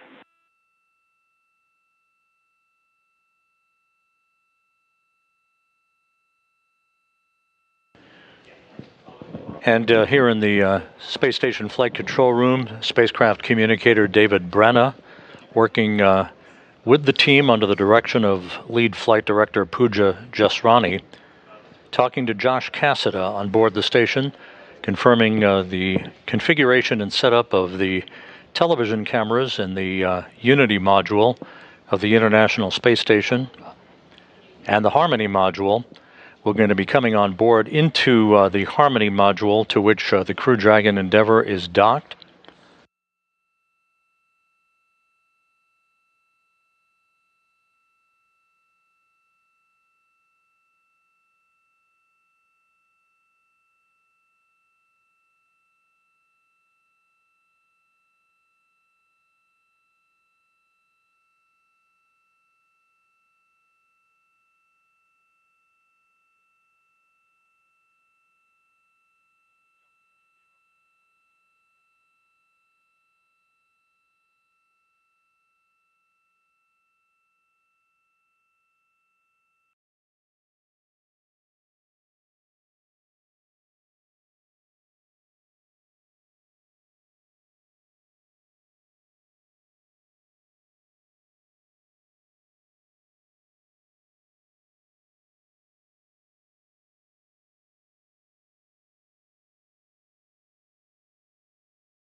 Once again, we're going to be coming on board inside the Harmony module of the International Space Station at the hatchway to the docking interface, the vestibule as it's called, and there's your view.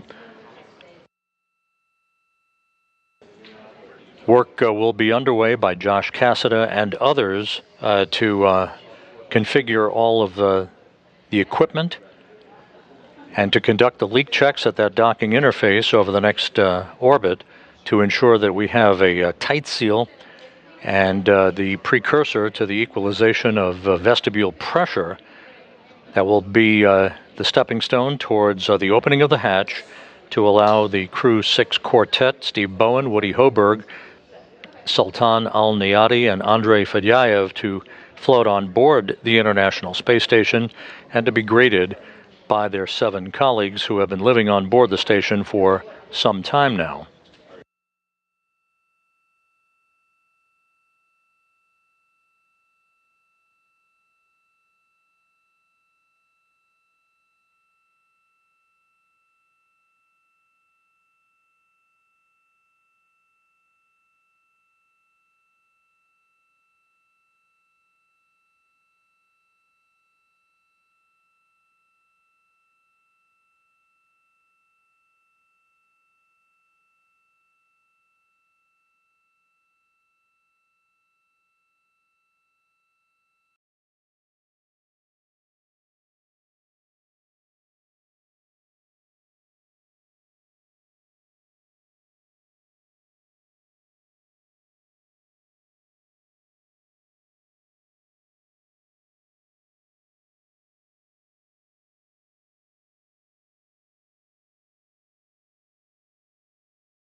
And another view now inside the International Space Station. Nicole Mann, who's the commander of the Crew Dragon Endurance, that will be departing the International Space Station next week to complete a 6-month tour of duty on board the complex.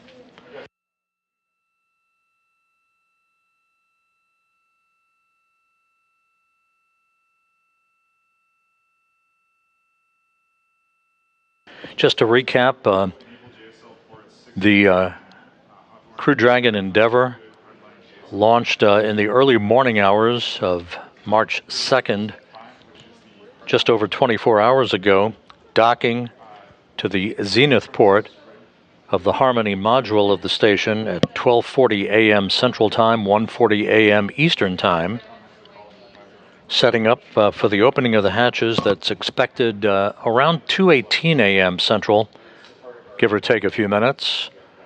And about 40 minutes later, we are expecting a welcoming ceremony somewhere in the neighborhood of 3 a.m. Central, 4 a.m. Eastern Time.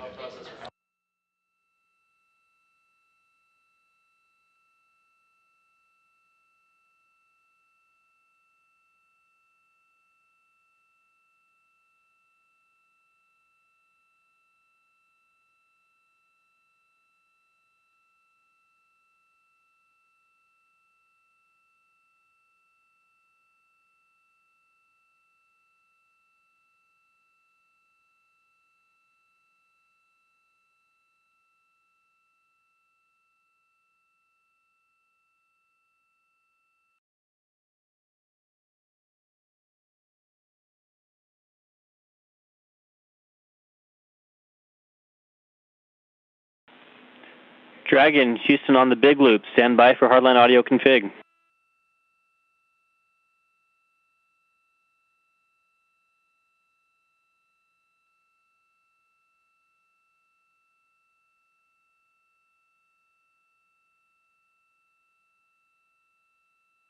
The International Space Station and the newly arrived Crew Dragon Endeavour flying 260 miles over the South Pacific. SpaceX Dragon copies on the big loop. Just to the northeast of New Zealand, as you look at Nicole Mann and Josh Cassada of the Crew-5 crew, as they are awaiting the opening of the hatch, they'll be conducting leak checks and checks of the integrity at the vestibule, the small passageway that connects the Harmony module to the hatchway of Dragon before the green light is given for the hatches to be open and for the Crew-6 crew to float on board, expanding the population of the station from 7 to 11.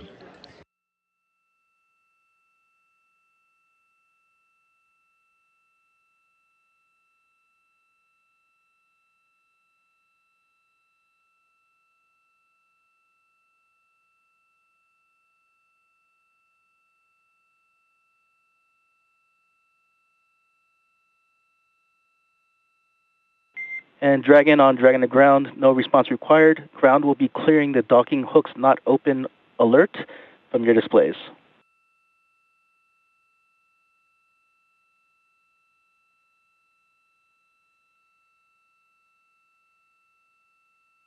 SpaceX Dragon copies will be watched.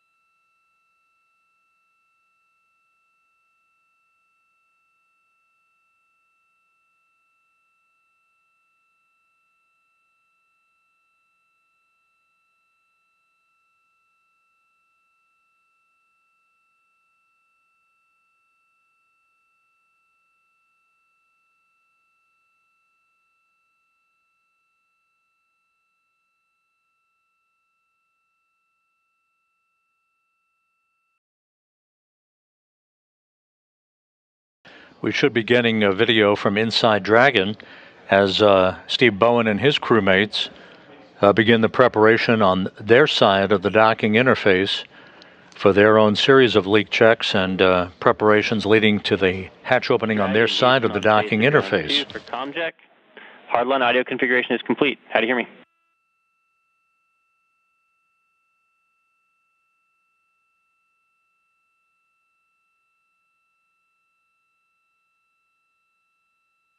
Houston SpaceX copies. How do you hear us? Dragon, Houston hears you 5 by 5.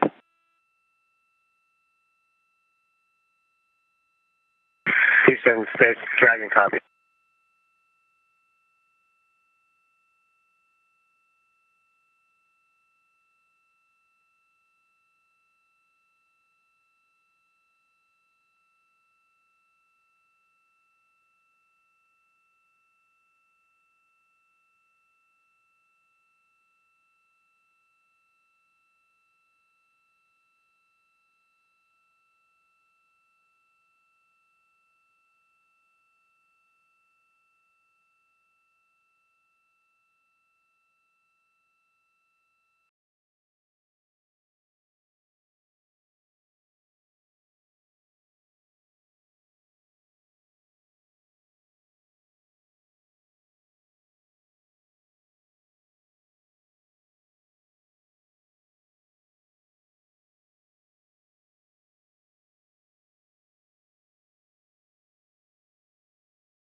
Hey, Senpai, Josh, we're getting some time crunches here. Okay, copy that. Thanks. Initial leak checks on both sides of the docking interface are in progress.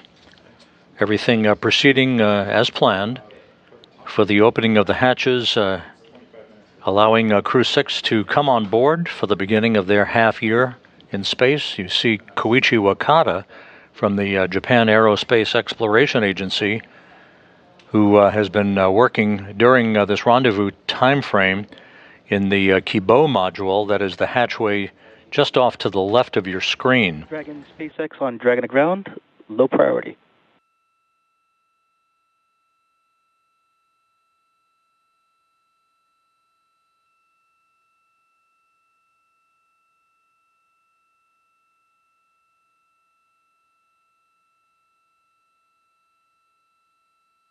SpaceX Dragon, go ahead.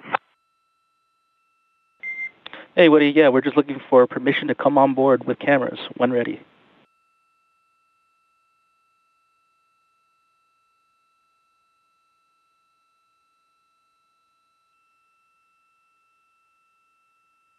Copy that. We got a few crew members changing, so we'll give you a call in a few minutes, and you'll be welcome to come on board then. Copy all, Woody. On board Dragon, acknowledging that the crew is in the process of getting out of their launch and entry suits and getting into more comfortable clothing as they prepare for the leak checks on their side of the docking interface. We should be able to come on board to see activities inside Dragon here just a short time from now.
Station Dragon, this is Houston on 2 for timeline.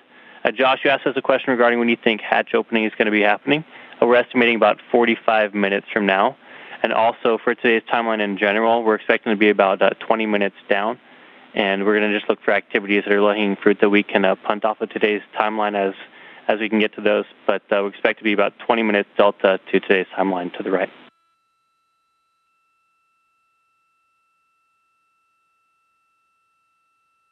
Okay, copy, David, and I'm not sure if that was on 2 or 3. I'm on 3 now. Understand about 45 minutes to hatch opening and 20-minute delta for the rest of the day. Thanks. Houston Dragon copies, 20 minutes down, hatch opening 45 from now. I was like, that was on 2.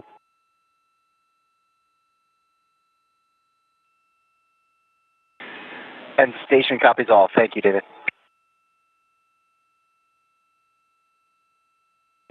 And Josh, back with you on 2, just to follow up for the PO event, we're expecting that to be between 8:45 and 900.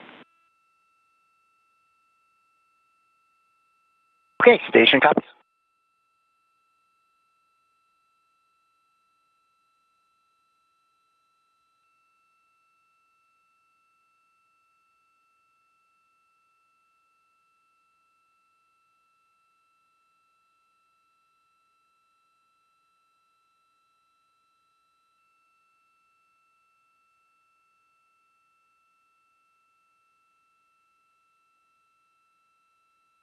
This is Mission Control Houston, just a bit of a refinement on the times for events coming up. Spacecraft communicator David Brenner here in Mission Control, reporting to the crew on board the International Space Station. We are expecting a hatch opening about 45 minutes from now.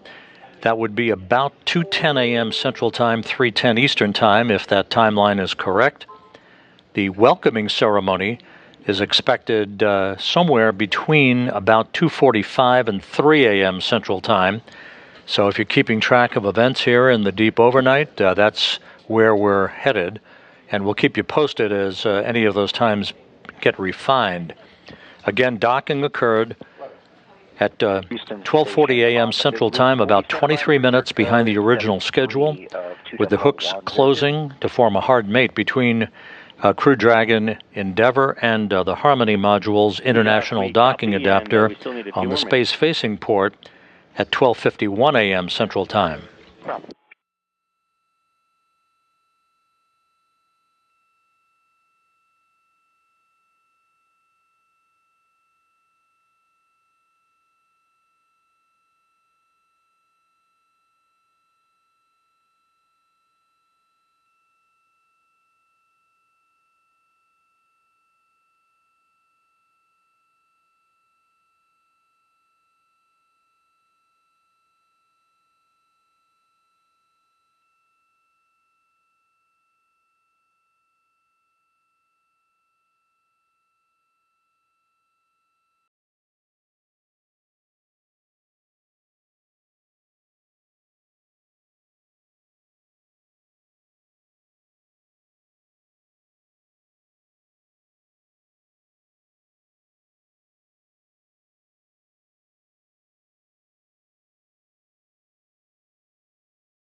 Once the Crew-6 crew members are on board and we conduct the welcoming ceremony, the 11 crew members on board will engage in a safety briefing, which is customary.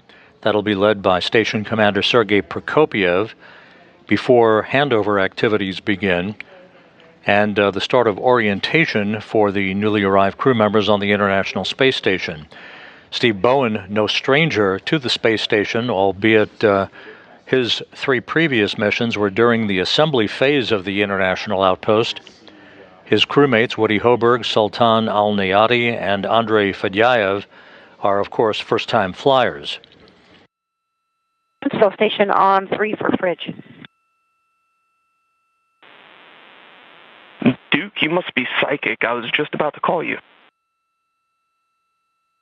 I had a feeling. Let me know what I need to do. Yeah, we are seeing trouble with fridge 2, so if you don't mind shutting it down for us, just tap the screen, hit the power button in the bottom left, press OK to shut it down. Okay, copy. I'm in work.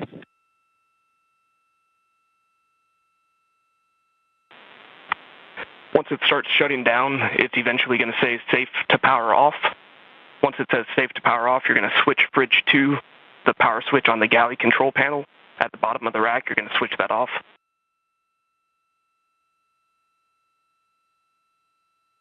Payload controllers at the Payload Operations Center in Huntsville, Alabama, at the Marshall Space Flight Center, talking to Nicole Mann on board the station.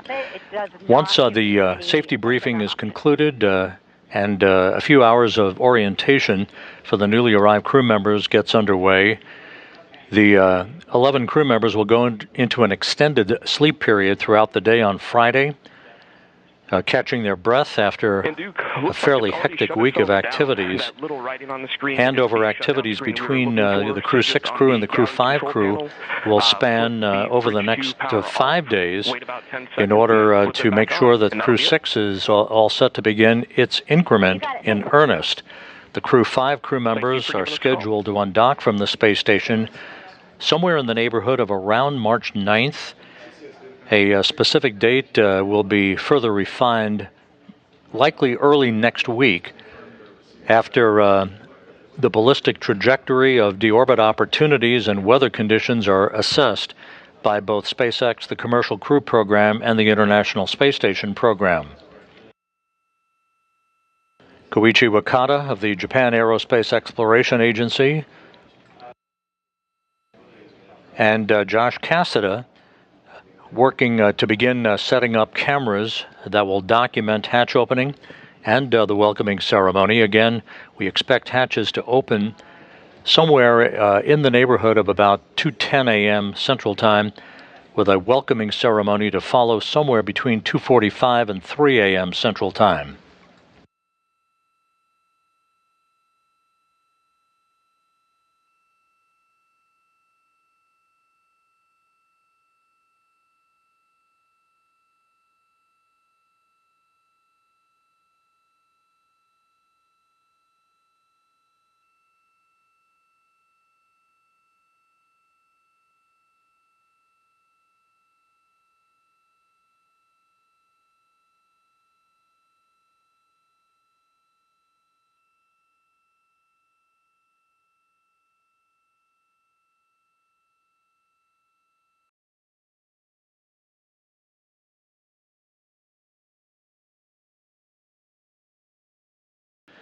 On Thursday, Roscosmos cosmonauts Sergei Prokopyev, who is the station commander, and Dmitry Petelin transferred their custom-made Soyuz seedliners from the damaged Soyuz MS-22 spacecraft over to the newly arrived Soyuz MS-23 spacecraft that will be their ride home later this year with NASA's Frank Rubio. Rubio will transfer his Soyuz seedliner that's temporarily parked in the Crew-6 Crew Dragon Endurance over to the newly arrived Soyuz vehicle next Monday. And Koichi, we're checking.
Station Houston on Spaceground 3 for Koichi and Node 2 view. We will want to be using the Node 2 camera for the PO event. Okay, copy camera 2 of Node 2. Thank you.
Station Houston on Space to Ground 3 for Josh.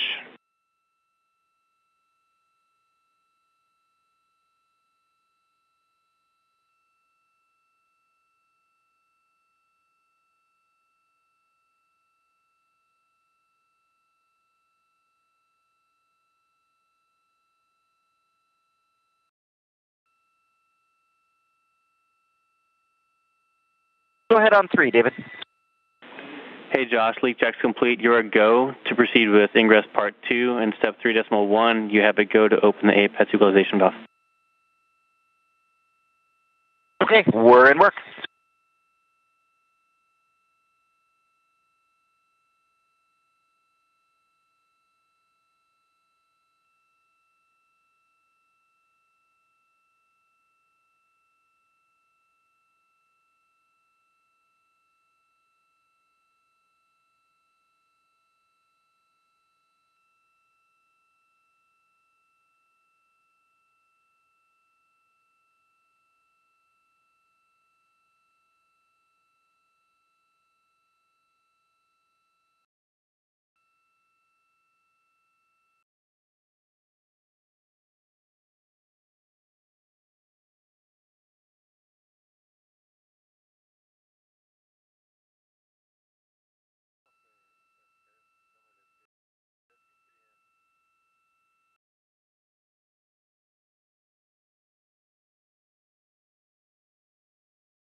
This is Mission Control Houston. Nicole Mann on the right-hand corner of your screen. And at the hatchway to the Crew Dragon Endeavour is Josh Cassada doing a visual inspection of the area right at the hatch where pressure is in the process of being equalized, part of the leak check process that will lead to the opening of the hatches somewhere in the neighborhood of about 2:10 a.m. Central Time, about 25 minutes or so from now. We're expecting the welcoming ceremony where the Crew-6 crew members will join the rest of the Expedition 68 crew and become part of that Expedition 68 crew. That welcoming ceremony will be somewhere between 2:45 a.m. and 3 a.m. Central Time, after which the 11 crew members on board the station will conduct a joint safety briefing conducted by Russian Roscosmos cosmonaut Sergei Prokopyev, part of the standard operating procedures that will set the stage for the start of about a 5-day handover.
Dragon SpaceX on Dragon aground for status.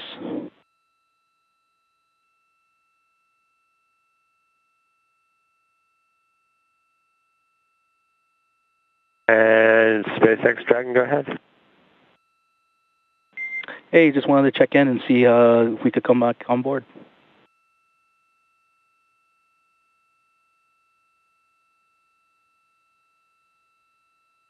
You can come on board. Copy.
Cameras are back on board.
Houston station on to the APAS hatch is open and there is 0 condensation.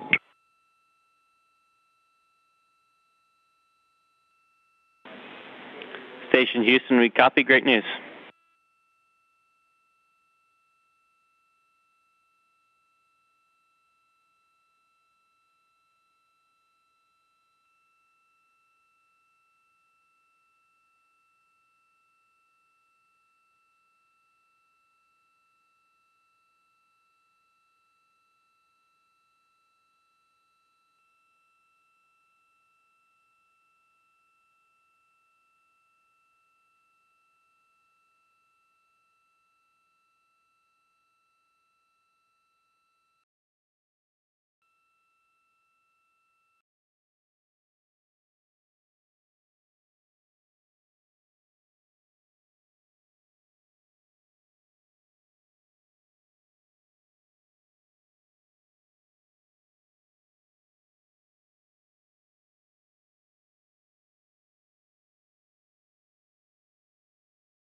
This is Mission Control Houston. We're expecting to regain our downlink television from the International Space Station momentarily after a brief handover between satellites on our tracking and data relay satellite system. Leak checks on both sides of the docking interface between Crew Dragon Endeavour and the Harmony module docking port at the International Space Station ongoing and going very well. We're expecting hatch opening sometime in the next 20 minutes, perhaps a bit sooner. We'll keep you updated on all of that activity. The welcoming ceremony between the crew members, the newly arrived Crew-6 crew members, who will join their Expedition 68 crewmates, is expected somewhere between about 2:45 a.m. and 3 a.m. Central Time. Docking occurred at 12:40 a.m. Central Time. Endeavour held about 20 meters away from its docking port on the space-facing side of the Harmony module for several minutes to allow SpaceX engineers to psych out a software issue with one of the hooks. The hook itself was operating in nominal configuration, but a micro switch indicating its performance was being a bit balky. So the SpaceX engineers had to test out a software patch, and once that was verified, the command was given to override that micro switch and to proceed in the final 20 meters for docking. Nicole Mann in the foreground, right at the hatchway, is Josh Cassida wearing the headlamp as they continue leak checks on their side of the docking interface. They'll be joined by Koichi Wakata, Anna Kikina, Sergei Prokopiev, Dmitry Petelin.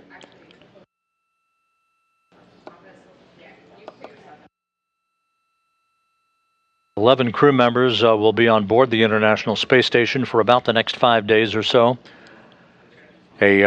An official departure date for the Crew-5 crew, that being Mann, Cassida, Wakata, and Kikina, will be likely determined early next week after ballistics, trajectory information, deorbit opportunities, and weather is assessed by the International Space Station and commercial crew programs, SpaceX, and NASA officials who will discuss the best options for bringing the Crew-5 crew home.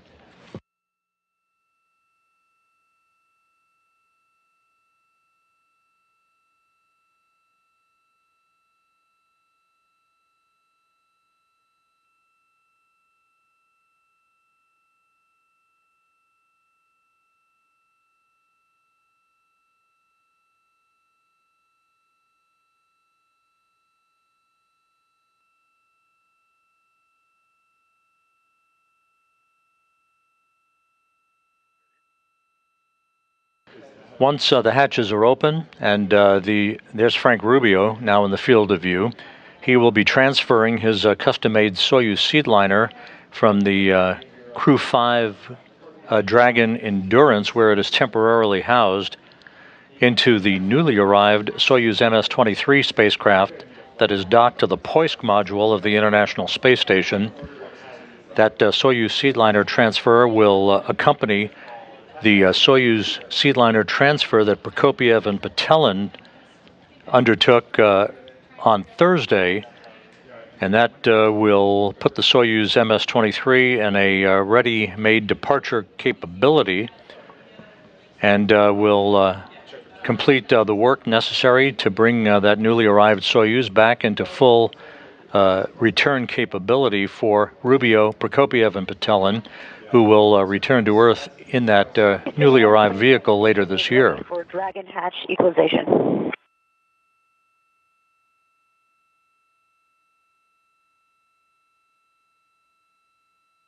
Nicole Mann reporting that we're ready to equalize the pressure on both sides of the docking interface right at that vestibule juncture point.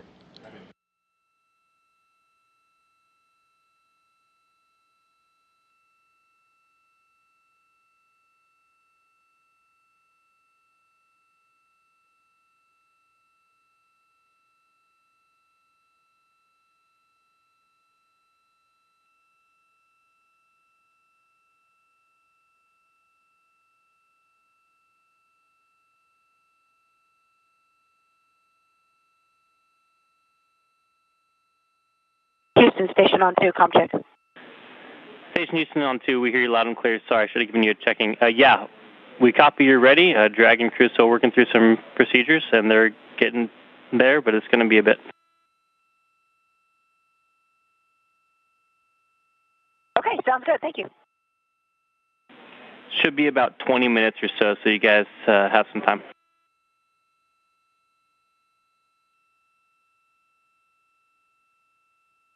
Station copies. Thanks.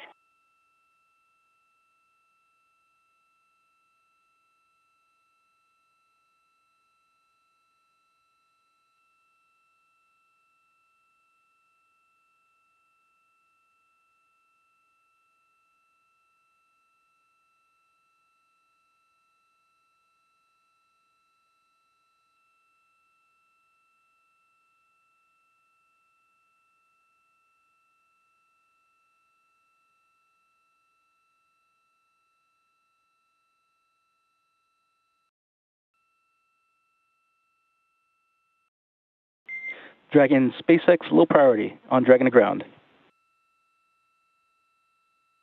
There's a view inside the Crew Dragon Endeavour that docked to the International Space Station about an hour and 25 minutes ago. The 4 crew members out of their launch and entry suits and into more comfortable flight clothing as they prepare to open the hatch on their side of the docking interface and move inside the Harmony module to be greeted by their soon-to-be Expedition 68 colleagues.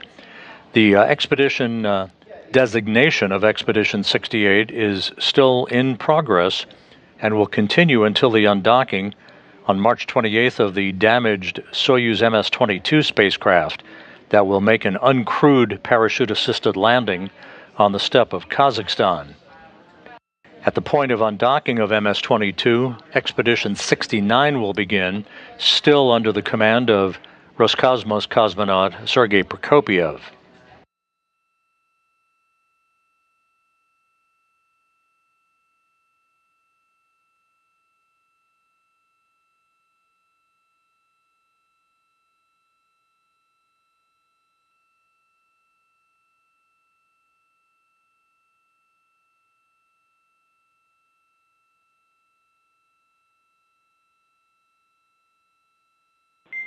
Dragon SpaceX on Dragon ground for timeline.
Dragon SpaceX on Dragon ground for timeline.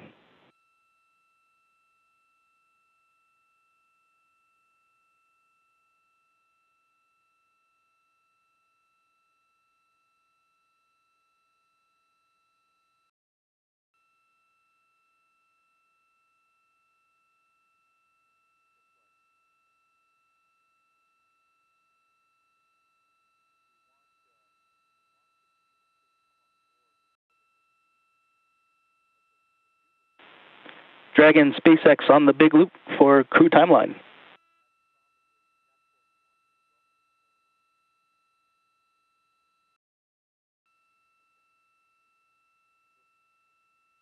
SpaceX Dragon's with you. Hey, Woody. Yeah, we're just looking for a timeline. Do we have suits drying yet?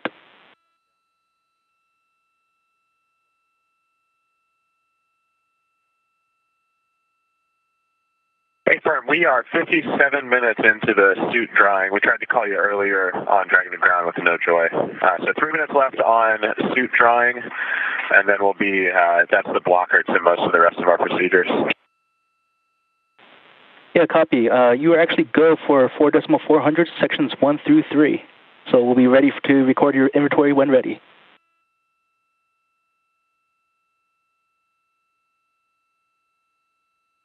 Okay, copy. Go for 4.400 sections 1 through 3.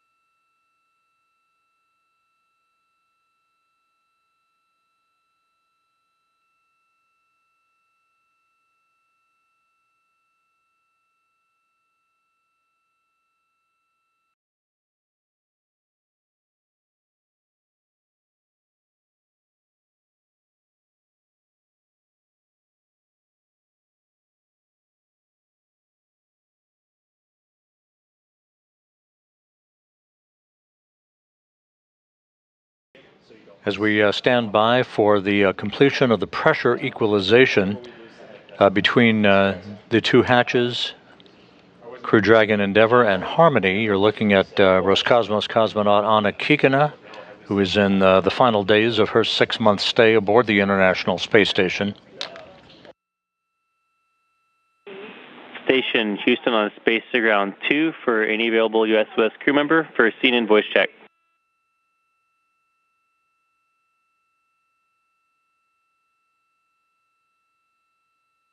With you on 2, and I can knock that out here in 02. Hey, Frank, we copy. Thanks. We figured while you're waiting, let's go ahead and knock that out of the way.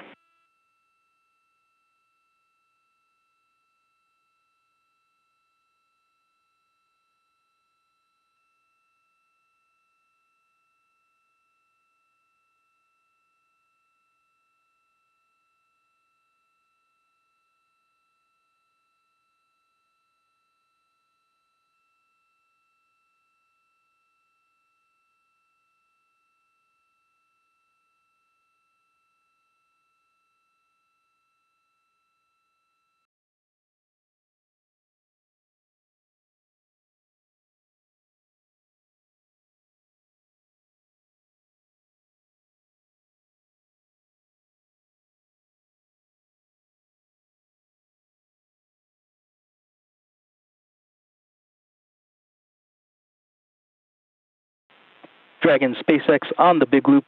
No response required. You are go for sections 1 through 5 on 4.400.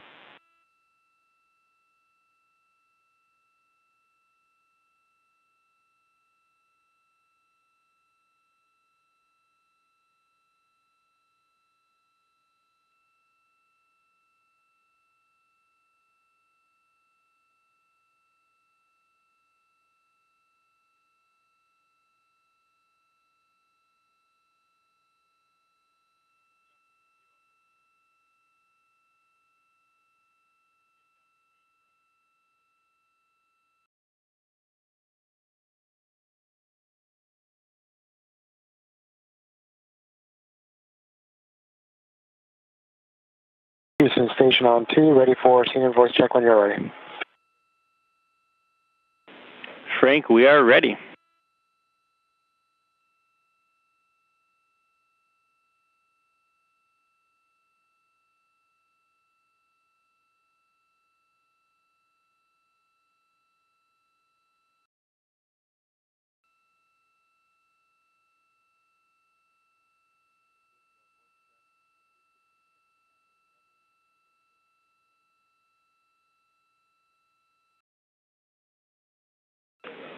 Frank, that was a good audio check. If we could get the camera view leveled, just try to level it out with the forward bulkhead.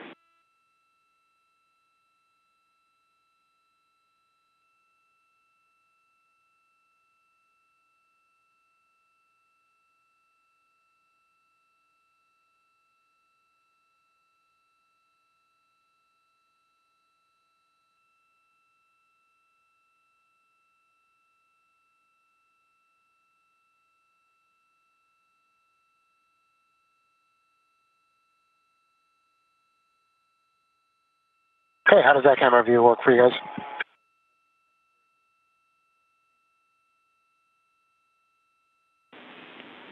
Frank, that is fantastic. You have the magic touch. We're good with both video and audio. Okay, sounds great. Thanks so much.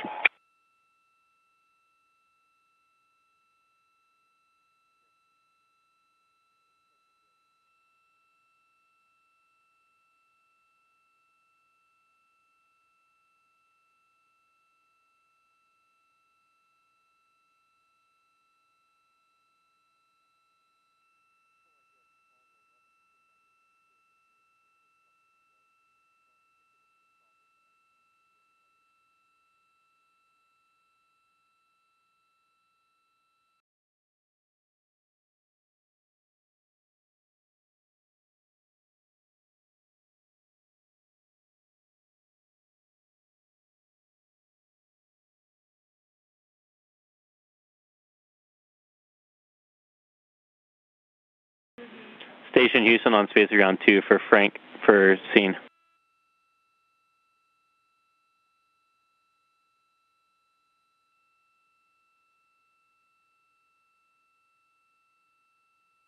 Right on 2. Hey Frank, those looks like there's an Ethernet cable and another cable that are in the scene on the starboard side. If there's any way you could just tuck those cables out of the way. Yeah, if you're looking at the camera, exactly, that's it right there. If you could just tuck those out of the way, that way they won't be in the way of any of the 11 crew members that are going to fit in there. That'd be great.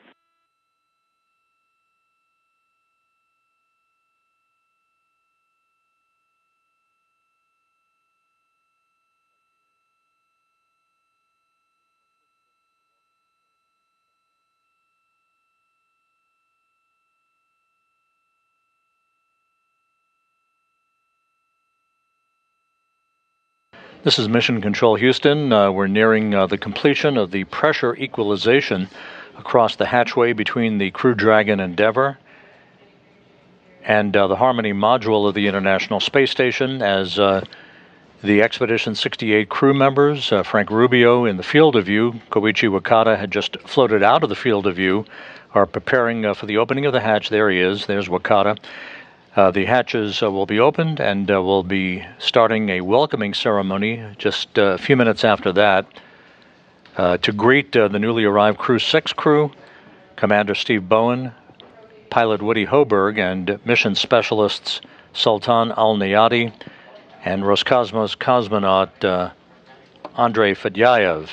There is Alneyadi aboard the Crew Dragon Endeavour, embarking on the first long-duration spaceflight by an Emirati astronaut.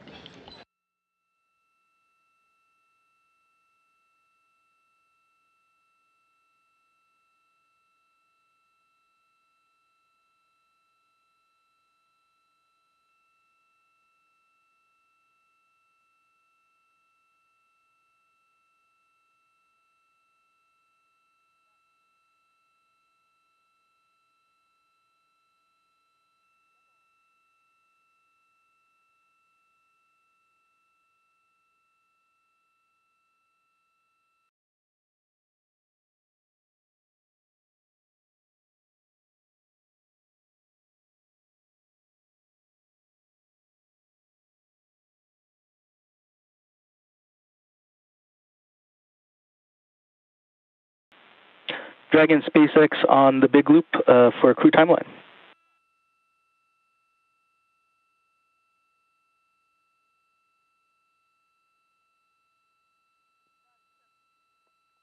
SpaceX Dragon's with you. Go ahead.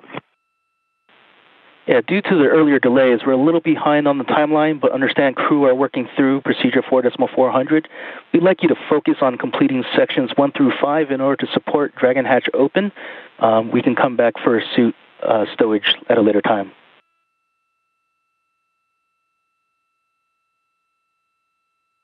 Okay, we copy. We looked at section 1 of 4.400 and we saw we need to buckle all the seatbelts, so we were trying to get the suits out of the way for that. Confirm we can just hold off on that step to 1.5 for now? Yeah, confirm. We can come back to that.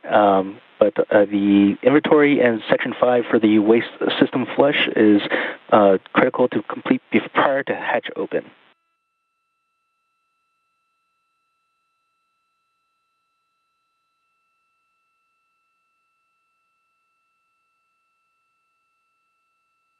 Okay, we copy. We'll put that in work right now. Copy all, and just looking at the commander cam, it looks like we still have a cap on there.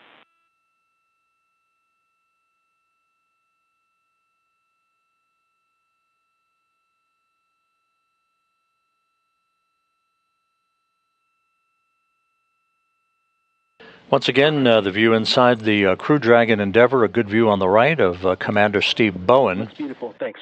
And pilot Woody Hoburg in the foreground. Just a few minutes away from hatch opening, to be followed by a welcoming ceremony, and then a safety briefing for all 11 crew members, comprising the expanded Expedition 68 crew.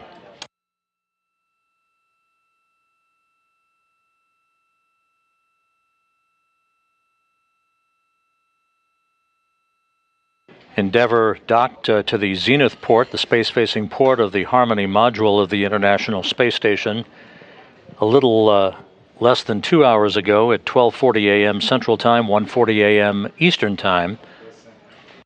Hooks closed 11 minutes later to form a hard mate between the two spacecraft. Leak checks have been ongoing and are nearly complete, and pressure at the docking interface is being equalized as the forerunner to the opening of the hatch.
The Crew-6 crew on board the Dragon Endeavour that you're watching right now in the final stages of securing their spacecraft prior to hatch opening. Woody Hoburg in the foreground, Sultan Alneyadi behind him. Suits are being stowed. Pressure is being equalized across the docking interface between Crew Dragon and the Harmony module. That will be the precursor to the opening of the hatch and the start of a welcoming ceremony involving all 11 crew members of Expedition 68. The Crew-5 crew of Nicole Mann, Josh Cassada, Koichi Wakata, and Anna Kikina are due to depart the International Space Station late next week, a date yet to be firmly selected by the Commercial Crew Program and the International Space Station Program. That departure date will be evaluated based on the orbit opportunities and the weather forecast, and will come into clearer focus early next week.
Station Houston on space ground 2 for Frank.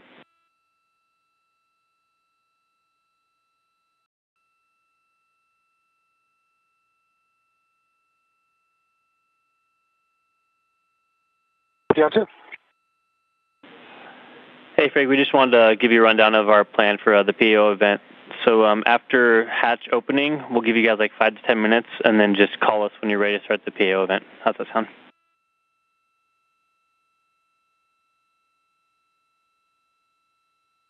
Great, that sounds great. And are we still going to be on with Kathy, Ken, and Hamad?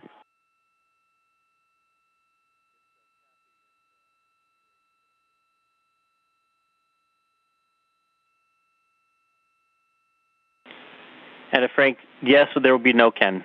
Sorry.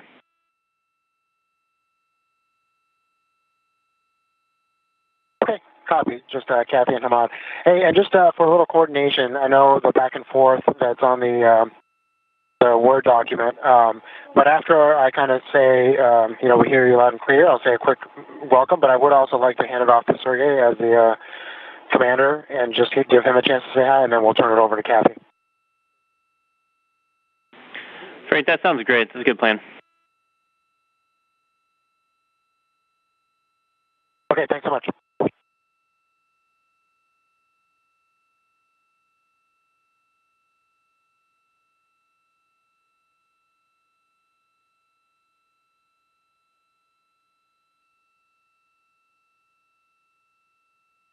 SpaceX Dragon for water and food inventory.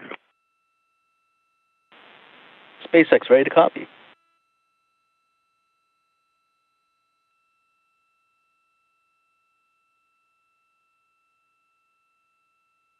All right, I'll start with water.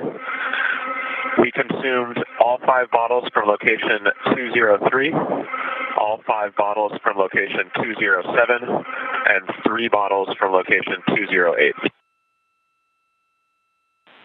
Copy. 5 bottles from location 203, 5 bottles from location 207, and 3 bottles from location 208.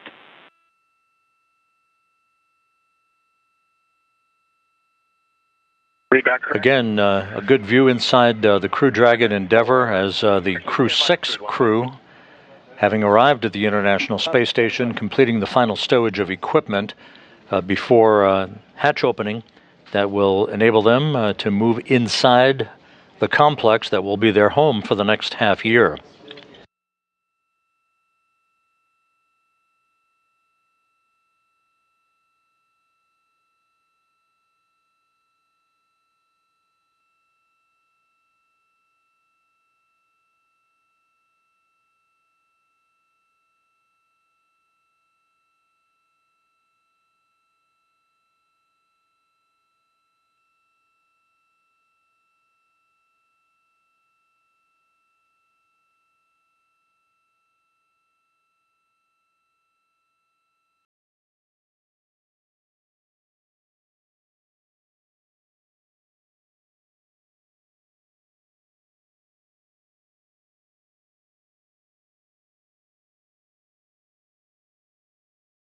SpaceX Dragon for food inventory.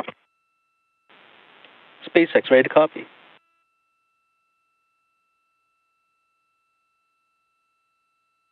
Okay, from location 301, we consumed 2 snacks and 2 dinners. From location 302, we consumed 2 breakfasts. Location 309, 1 breakfast. And location 310, 2 snacks and 2 dinners. Copy. From location 301, 2 snacks and 2 dinners. From location 302, 2 breakfasts. From location 309, 1 breakfast. And from location 310, 2 snacks and 2 dinners.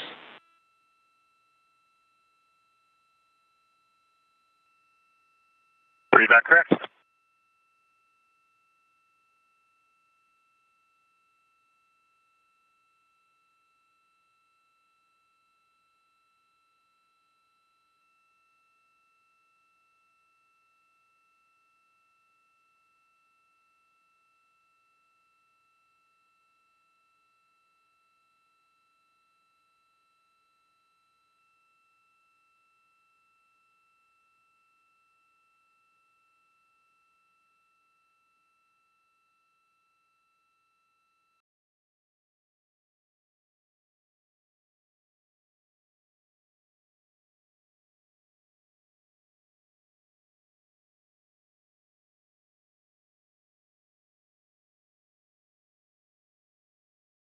Inside the Harmony module of the International Space Station, from left to right, Koichi Wakata, Josh Cassada, Anna Kikina, as the final few steps of the equalization of pressure across the docking interface is underway. That should all be in order just a moment or two from now, leading to the opening of the hatch.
This is Mission Control Houston. Standing by is the Crew-6 crew, still on board the Crew Dragon Endeavour.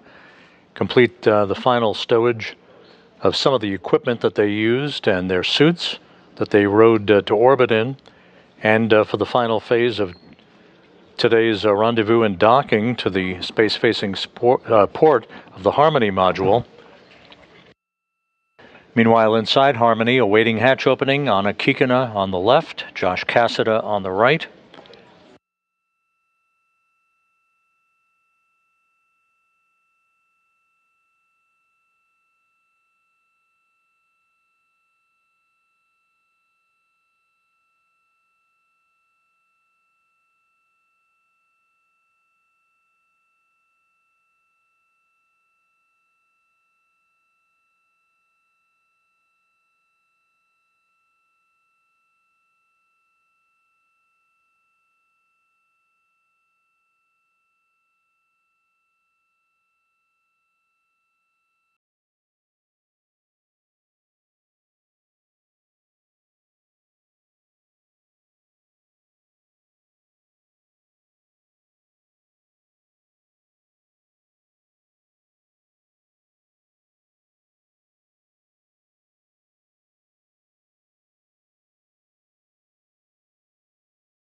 Station Houston on Space Ground 2. We're still looking at 5 to 10 minutes before hatch opening.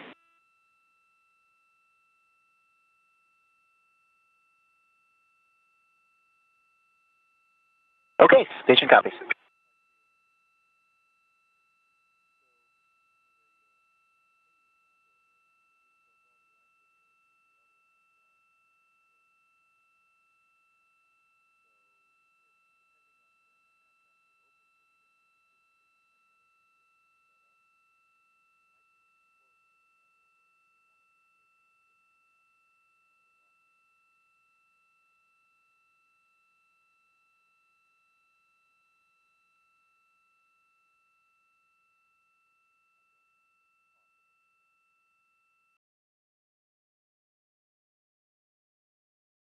SpaceX Dragon, we are in section 6 of 4.400. We are ready for Dragon hatch equalization.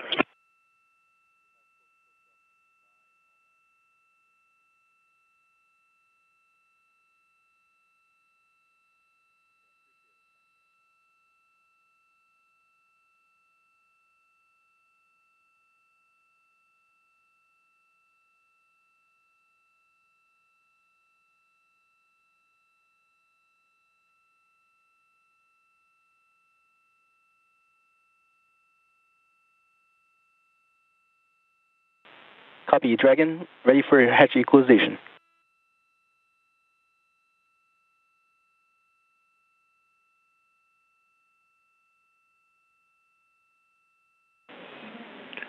Dragon Station, this is Houston. Stand by for equalization, expected to take 2 minutes. This is Mission Control Houston. So the final step of equalization of pressure across the docking interface about to begin. It will take about 2 minutes for that pressure to be equalized, and that should be the final step prior to hatch opening.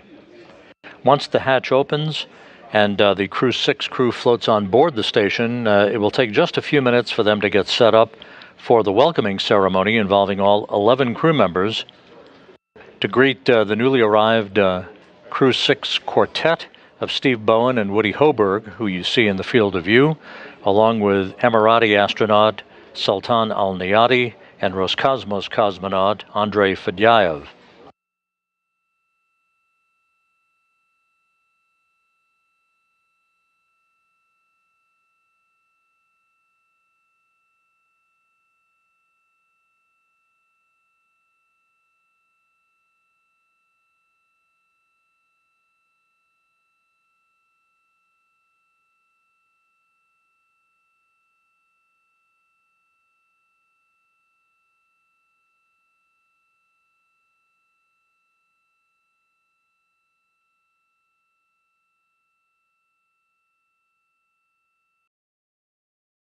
Sultan Alneyadi at the top of your screen, the second Emirati astronaut to fly in space, and at the beginning now of what will be the first long-duration flight by an Emirati astronaut.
The equalization of pressure across the docking interface about to be completed as the Crew-6 crew prepares to open the hatch and come on board the International Space Station.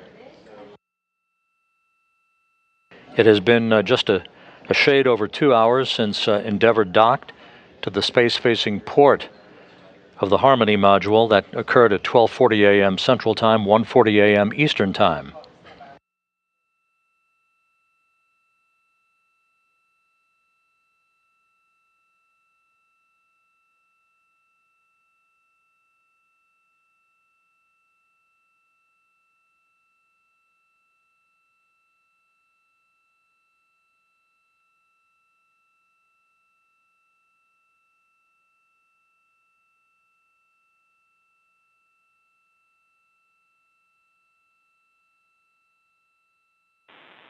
Dragon SpaceX on the big loop, you are go for hatch opening per decal, followed by the remaining actions in procedure 4.400, section 6.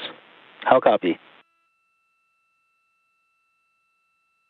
Copy. We have a go for hatch opening per decal and 4.400, section 6. That's a good readback, Steve.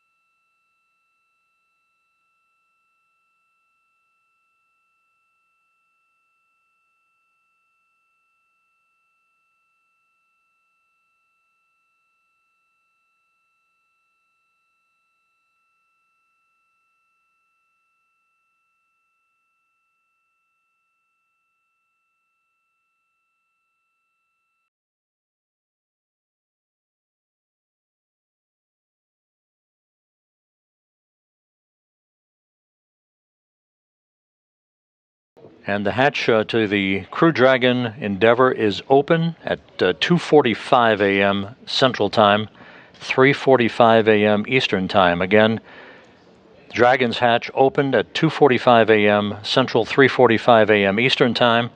You see the rest of the Expedition 68 crew now gathering at the hatchway in the Harmony module.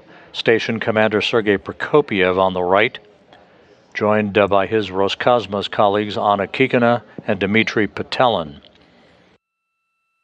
The other NASA and JAXA astronaut crew members will be joining just a moment or two from now, as the station hatch will shortly be opened and the Crew-6 crew will float on board.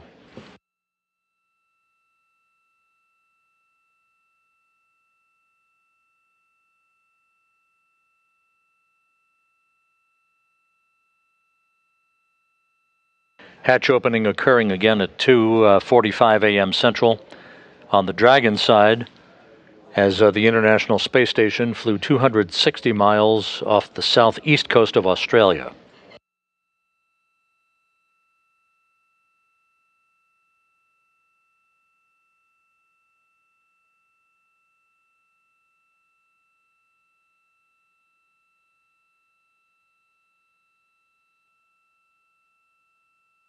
Steve Bowen on board the International Space Station.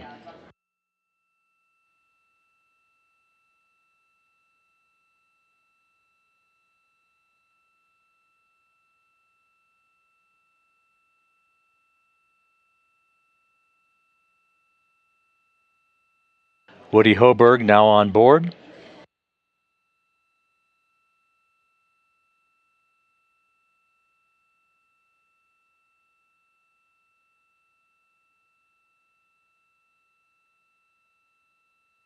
Sultan Alneyadi comes on board the International Space Station.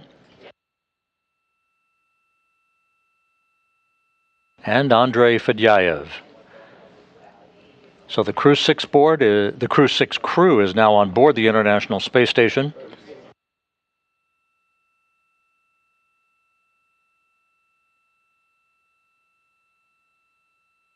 They'll take a few minutes to complete greetings between each other before they set up for the welcoming ceremony.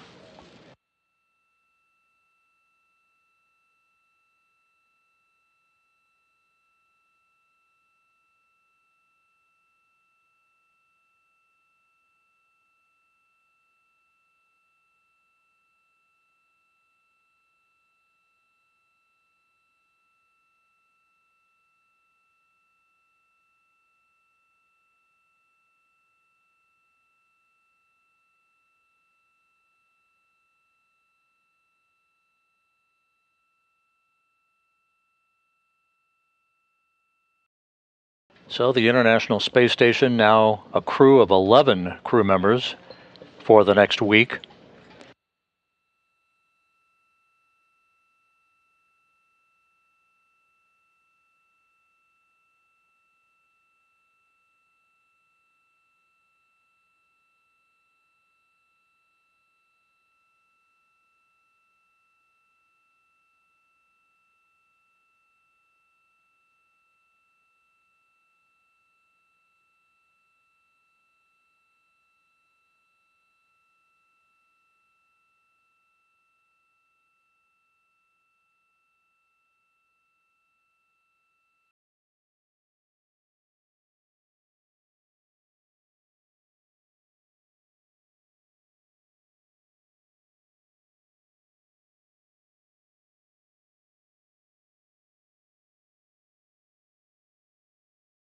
Once again, hatch opening occurring at 2:45 a.m. Central Time, 3:45 a.m. Eastern Time.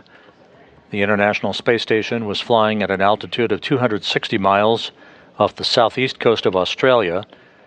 The Crew-6 crew on board, veteran Steve Bowen and 3 first-time flyers, joining Nicole Mann, Josh Cassada, Koichi Wakata, and Anna Kikina, along with Sergei Prokopiev and Dmitry Patelin. And Frank Rubio, who's at the hatchway right next to Sultan Alneyadi, the first Emirati astronaut to embark on a long-duration spaceflight, the second Emirati astronaut to fly in space.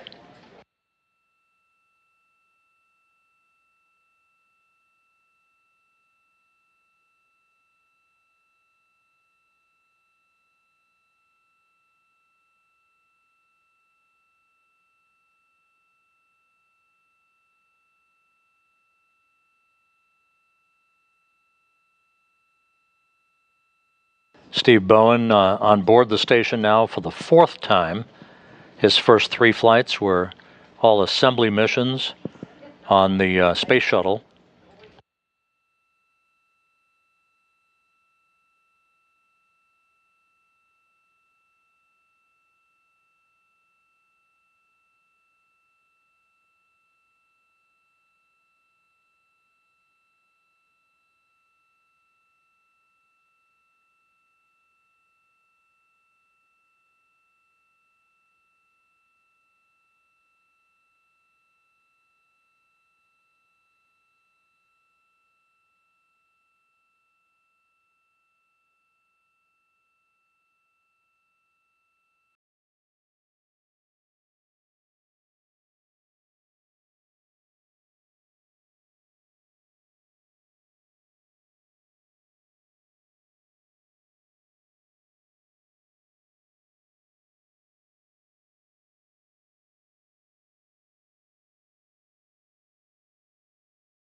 Houston Station on 2. We will be ready to start the PAO event in about 3 to 4 minutes. We copy. Sounds great.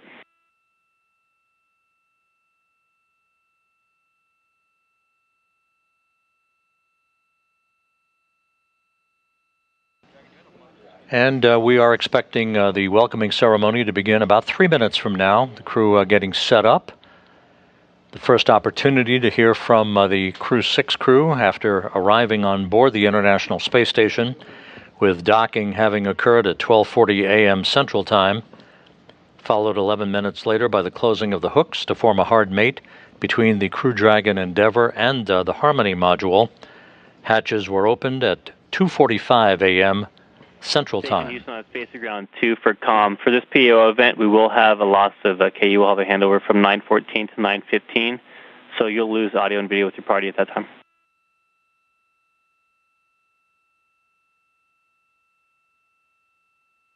Okay, station copies. 9:14 to 9:15. That's affirmative, and we'll pick it back up once we get AOS for KU.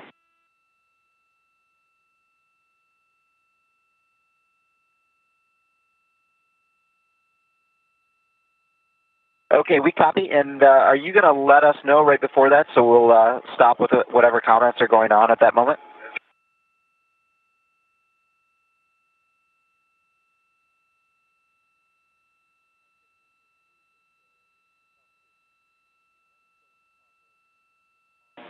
We're checking, Josh.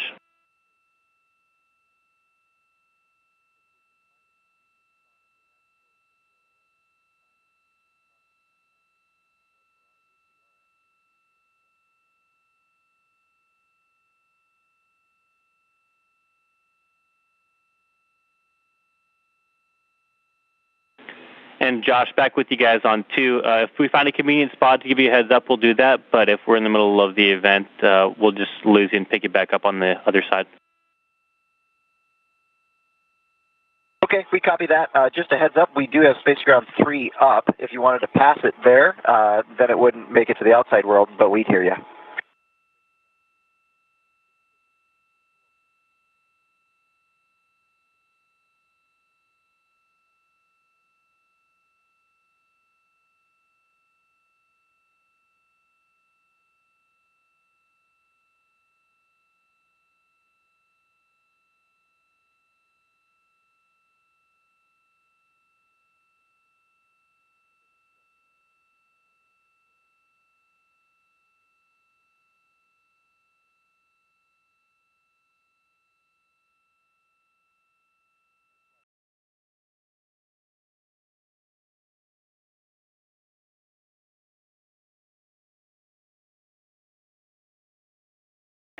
Station Houston on Station Ground 2. Hey, Josh. Yeah, that sounds great to us. I'll give you guys a call on 3 when we're about to lose our KU, and then you guys can just continue with the event. Sounds great, David. Thank you.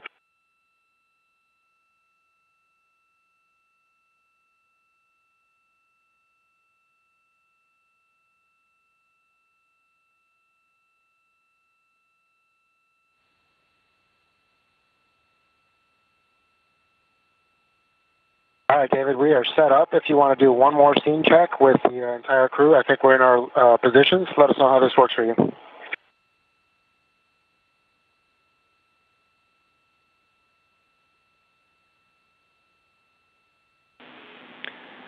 You guys look outstanding. Station, this is Houston. Are you ready for the event? Houston, this is Station. We are ready for the event.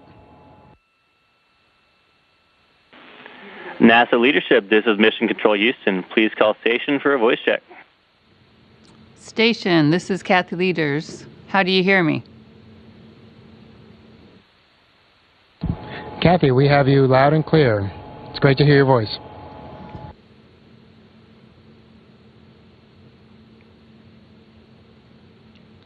Well, I'm really, we created a little bit of anticipation there at the end for the Crew-6 folks, making you wait a little bit longer before you got to station. But as always, it's so great to see you all come safely through the hatch and join your crew members on station. You know, this is going to be next 6 months are just going to be packed full of very critical events. And one of the first critical events is getting your Crew-5 crewmates ready to come back down to Earth. But we're really looking forward to all the great science, hopefully a couple of EVAs and updates on some new solar arrays, and you'll have a few more crew vehicles coming up during this period of time too. So as always, we're super proud of you and looking forward to all the great things you'll be doing. And I'm proud to introduce Hamad Al-Mansouri, and hopefully he's here on the line too to be able to give you some comments.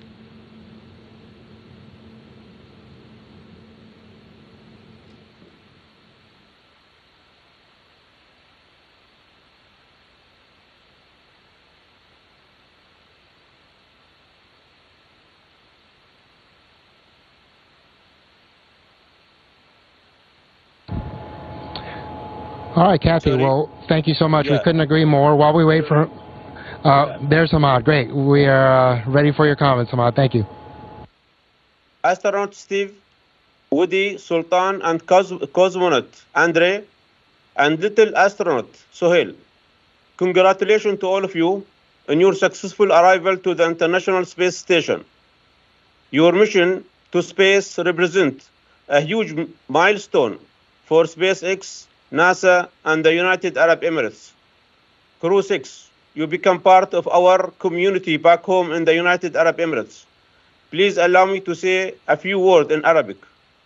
براشد، السلام عليكم. تستاهلون سلامة الوصول للمحطة الدولية. ثقتنا فيكم كبيرة. أنت اليوم ما تمثل الإمارات فقط، تمثل العرب كلهم. أنت إن شاء الله بتكون بداية انطلاقة رحلات طويلة المدى للفضاء بالنسبة للعرب.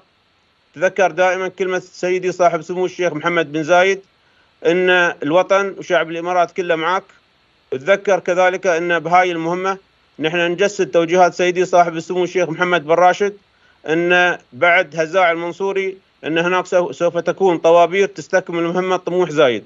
نتمنى لك ولفريقك كل التوفيق. الله يحفظكم وترجعون سالمين إلى أرض الوطن. I wish you all safe and successful mission. Thank you. Thank you.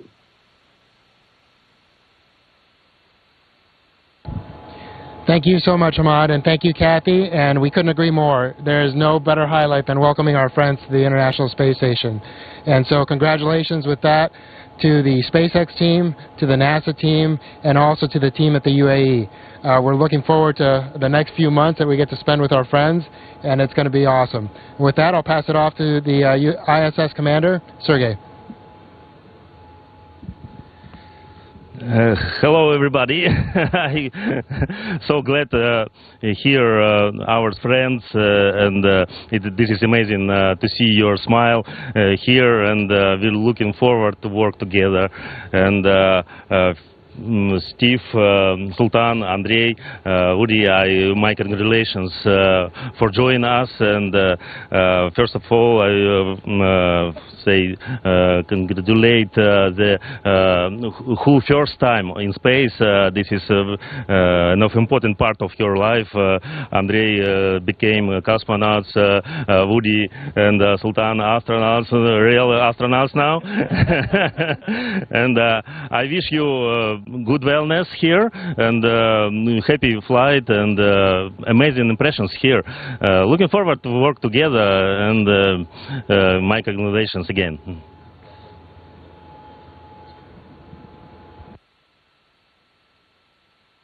Okay, and now we pass it off to the Crew-6 commander, Steve Bowen.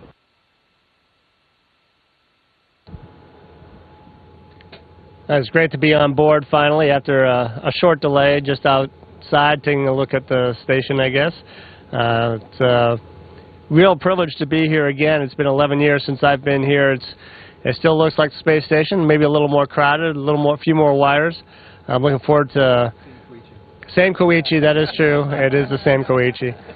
Looking forward to spending the next 6 months working on board and sending Crew 5 home after a lot of well-deserved rest after some hard work. And over to Woody. Well, thank you. It's just incredible to be here as a rookie flyer. I just can't believe, after years of training, it's the real place, and it looks just like, almost just like Building 9 at Johnson Space Center. So, yeah, I couldn't be happier with this amazing Crew-6 is an amazing group of people, and I'm really honored and privileged to join Expedition 68. Frank, we're looking forward to spending a bit more time with you than you had originally bargained. We're going to learn a lot from you, and I'm just so happy to be here.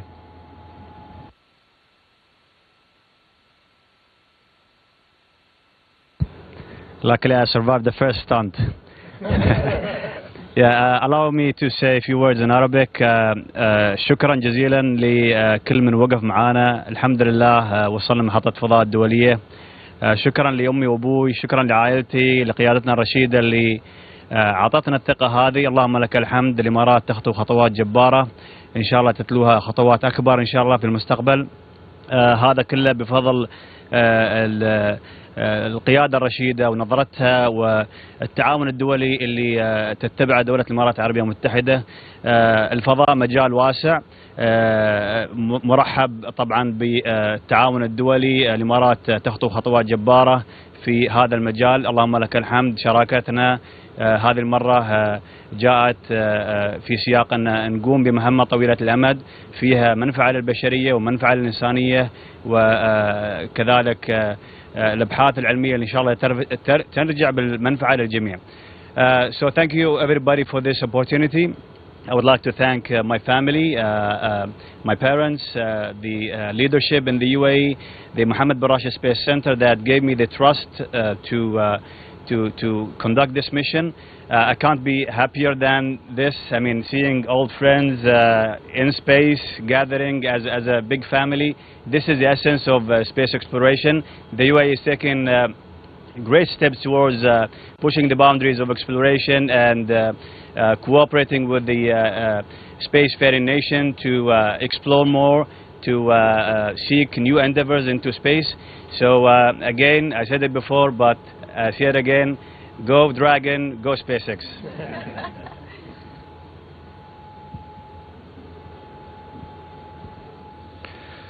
Ну что ж, всем большой-большой привет. Я очень рад быть здесь, во-первых. Ну и, соответственно, видеть и ваши тоже экипаж, и Союза, и экипаж Crew-6, улыбающиеся лица, которые рады нас здесь были встретить. Вот. Спасибо большое всем за подготовку, всем, кто так или иначе принимает участие вообще во всей этой большой работе Международной космической станции. Ну и, конечно, хочу передать привет своей семье, своей маме, своим близким. Большое спасибо за все, что вы для меня тоже сделали, за крайние дни, за поздравления. Ну и обязательно хочу сказать тоже большое спасибо всем тем, кто помогал и помогает до сих пор сейчас еще моей семье. Не бросайте их там. Всем привет. Вот. У меня все.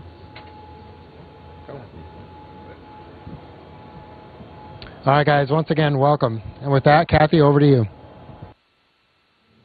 Well, thank you again for all the hard work.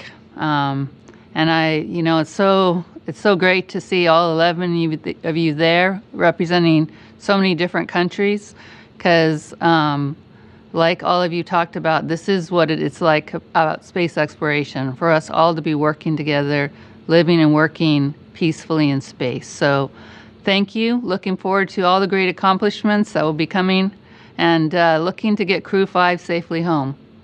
Appreciate it.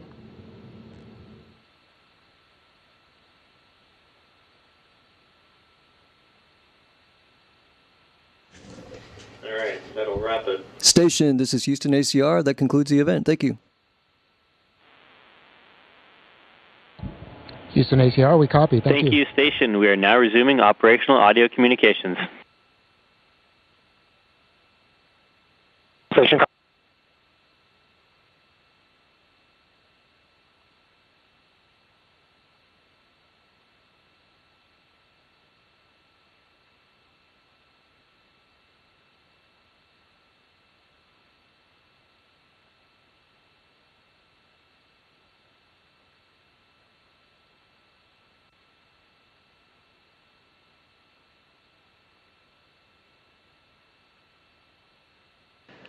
This is Mission Control Houston, the welcoming ceremony having been completed and the International Space Station's population having grown to 11 for the next week.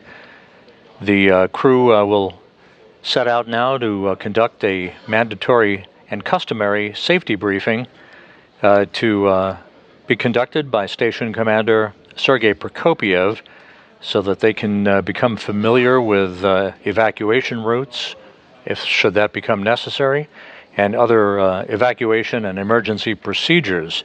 The crew has a lot of work that lies ahead over the next several hours, and then we'll have an off-duty day for the remainder of the day on Friday before continuing their handover activities as Crew-5 now takes center stage to prepare for its return to Earth late next week. With that, we're going to wrap up our coverage. Crew-6 safely on board the International Space Station, beginning their 6-month stay on the International Outpost. Docking occurring at 12:40 a.m. Central Time. The hatch is opened about 2 hours and 5 minutes later, and 11 crew members now set out for a handover period over the next week. Work continues unabated on board the International Space Station. We thank you for joining us throughout the course of the day and evening and throughout the course of Crew-6's journey to the International Space Station. With that, we'll sign off for now. Have a great weekend. This is Mission Control Houston.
I have a feather. In my right hand, a hammer. And I guess one of the reasons we got here today was because of a gentleman named Galileo a long time ago who made a rather significant discovery about falling objects in gravity fields. And we thought that where would be a better place to confirm his findings than on the moon. And so we thought we'd try it here for you. The feather happens to be appropriately a Falcon feather. We are going. The history of this agency is marked with broken barriers, once viewed as impossible, with science fiction turned reality, with innovations that have spun industries all their own, and with demonstrations of peace for all humankind. We soar in the skies of our home planet. We maintain a human presence just outside of gravity, and we touch points all across the solar system and beyond. We're going back to the moon, and this is why. The moon is a treasure trove of science. It holds opportunities for us to make discoveries about our home planet, about our sun, and about our solar system. The wealth of knowledge to be gleaned from the moon will inspire a new generation of thought and action. Without fail, every major program and mission NASA has invested in has led to technologies and capabilities that have shaped our culture. The breakthroughs of the Artemis era will define our generation and the generations to follow. The tens of thousands of jobs associated with propelling us to the moon today are just the beginning of a lunar economy that will see hundreds of thousands of new jobs develop around the world. This is not an ambition of one entity or one country. The exploration of the moon is a shared effort. Woven together by a desire for the greater good. Why the moon? Because the missions of tomorrow will be sparked by the accomplishments of the Artemis generation today. because the ambition to go has already begun. And because Mars is calling. We need to learn what it takes to establish a community on another cosmic shore. So let's camp close before pushing out. And so, we go to the moon now, not as a series of isolated missions, but to build a community on and around the moon capable of proving how to live on other worlds.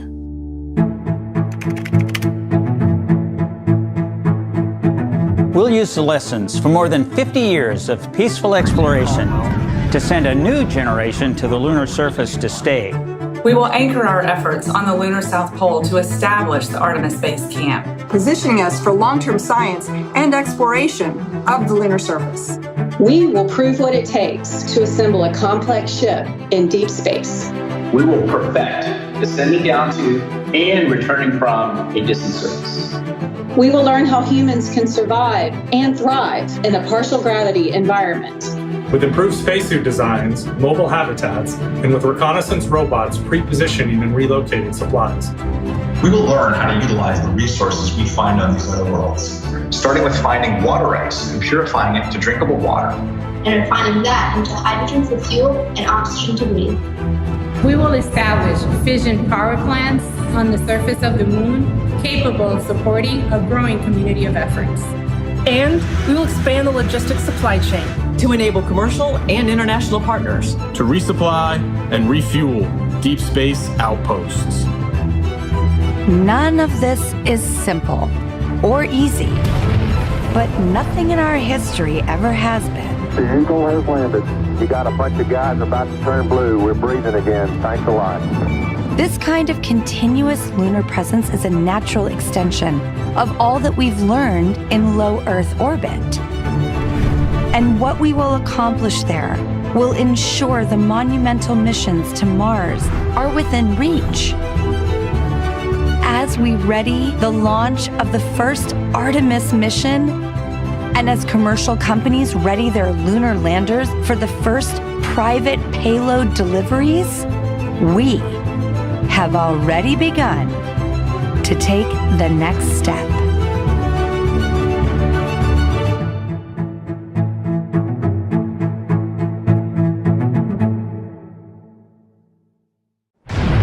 Between 1968 and 1972, America launched 9 human missions to the moon, 6 of which successfully touched down, allowing 12 men to walk on the lunar surface. NASA's next chapter of lunar exploration, called Artemis, has the task of not just going to the moon to create a long-term human presence on and around it, but also to prepare for ever more complex human missions to Mars. In short, everything we must be able to do here, we must first do here.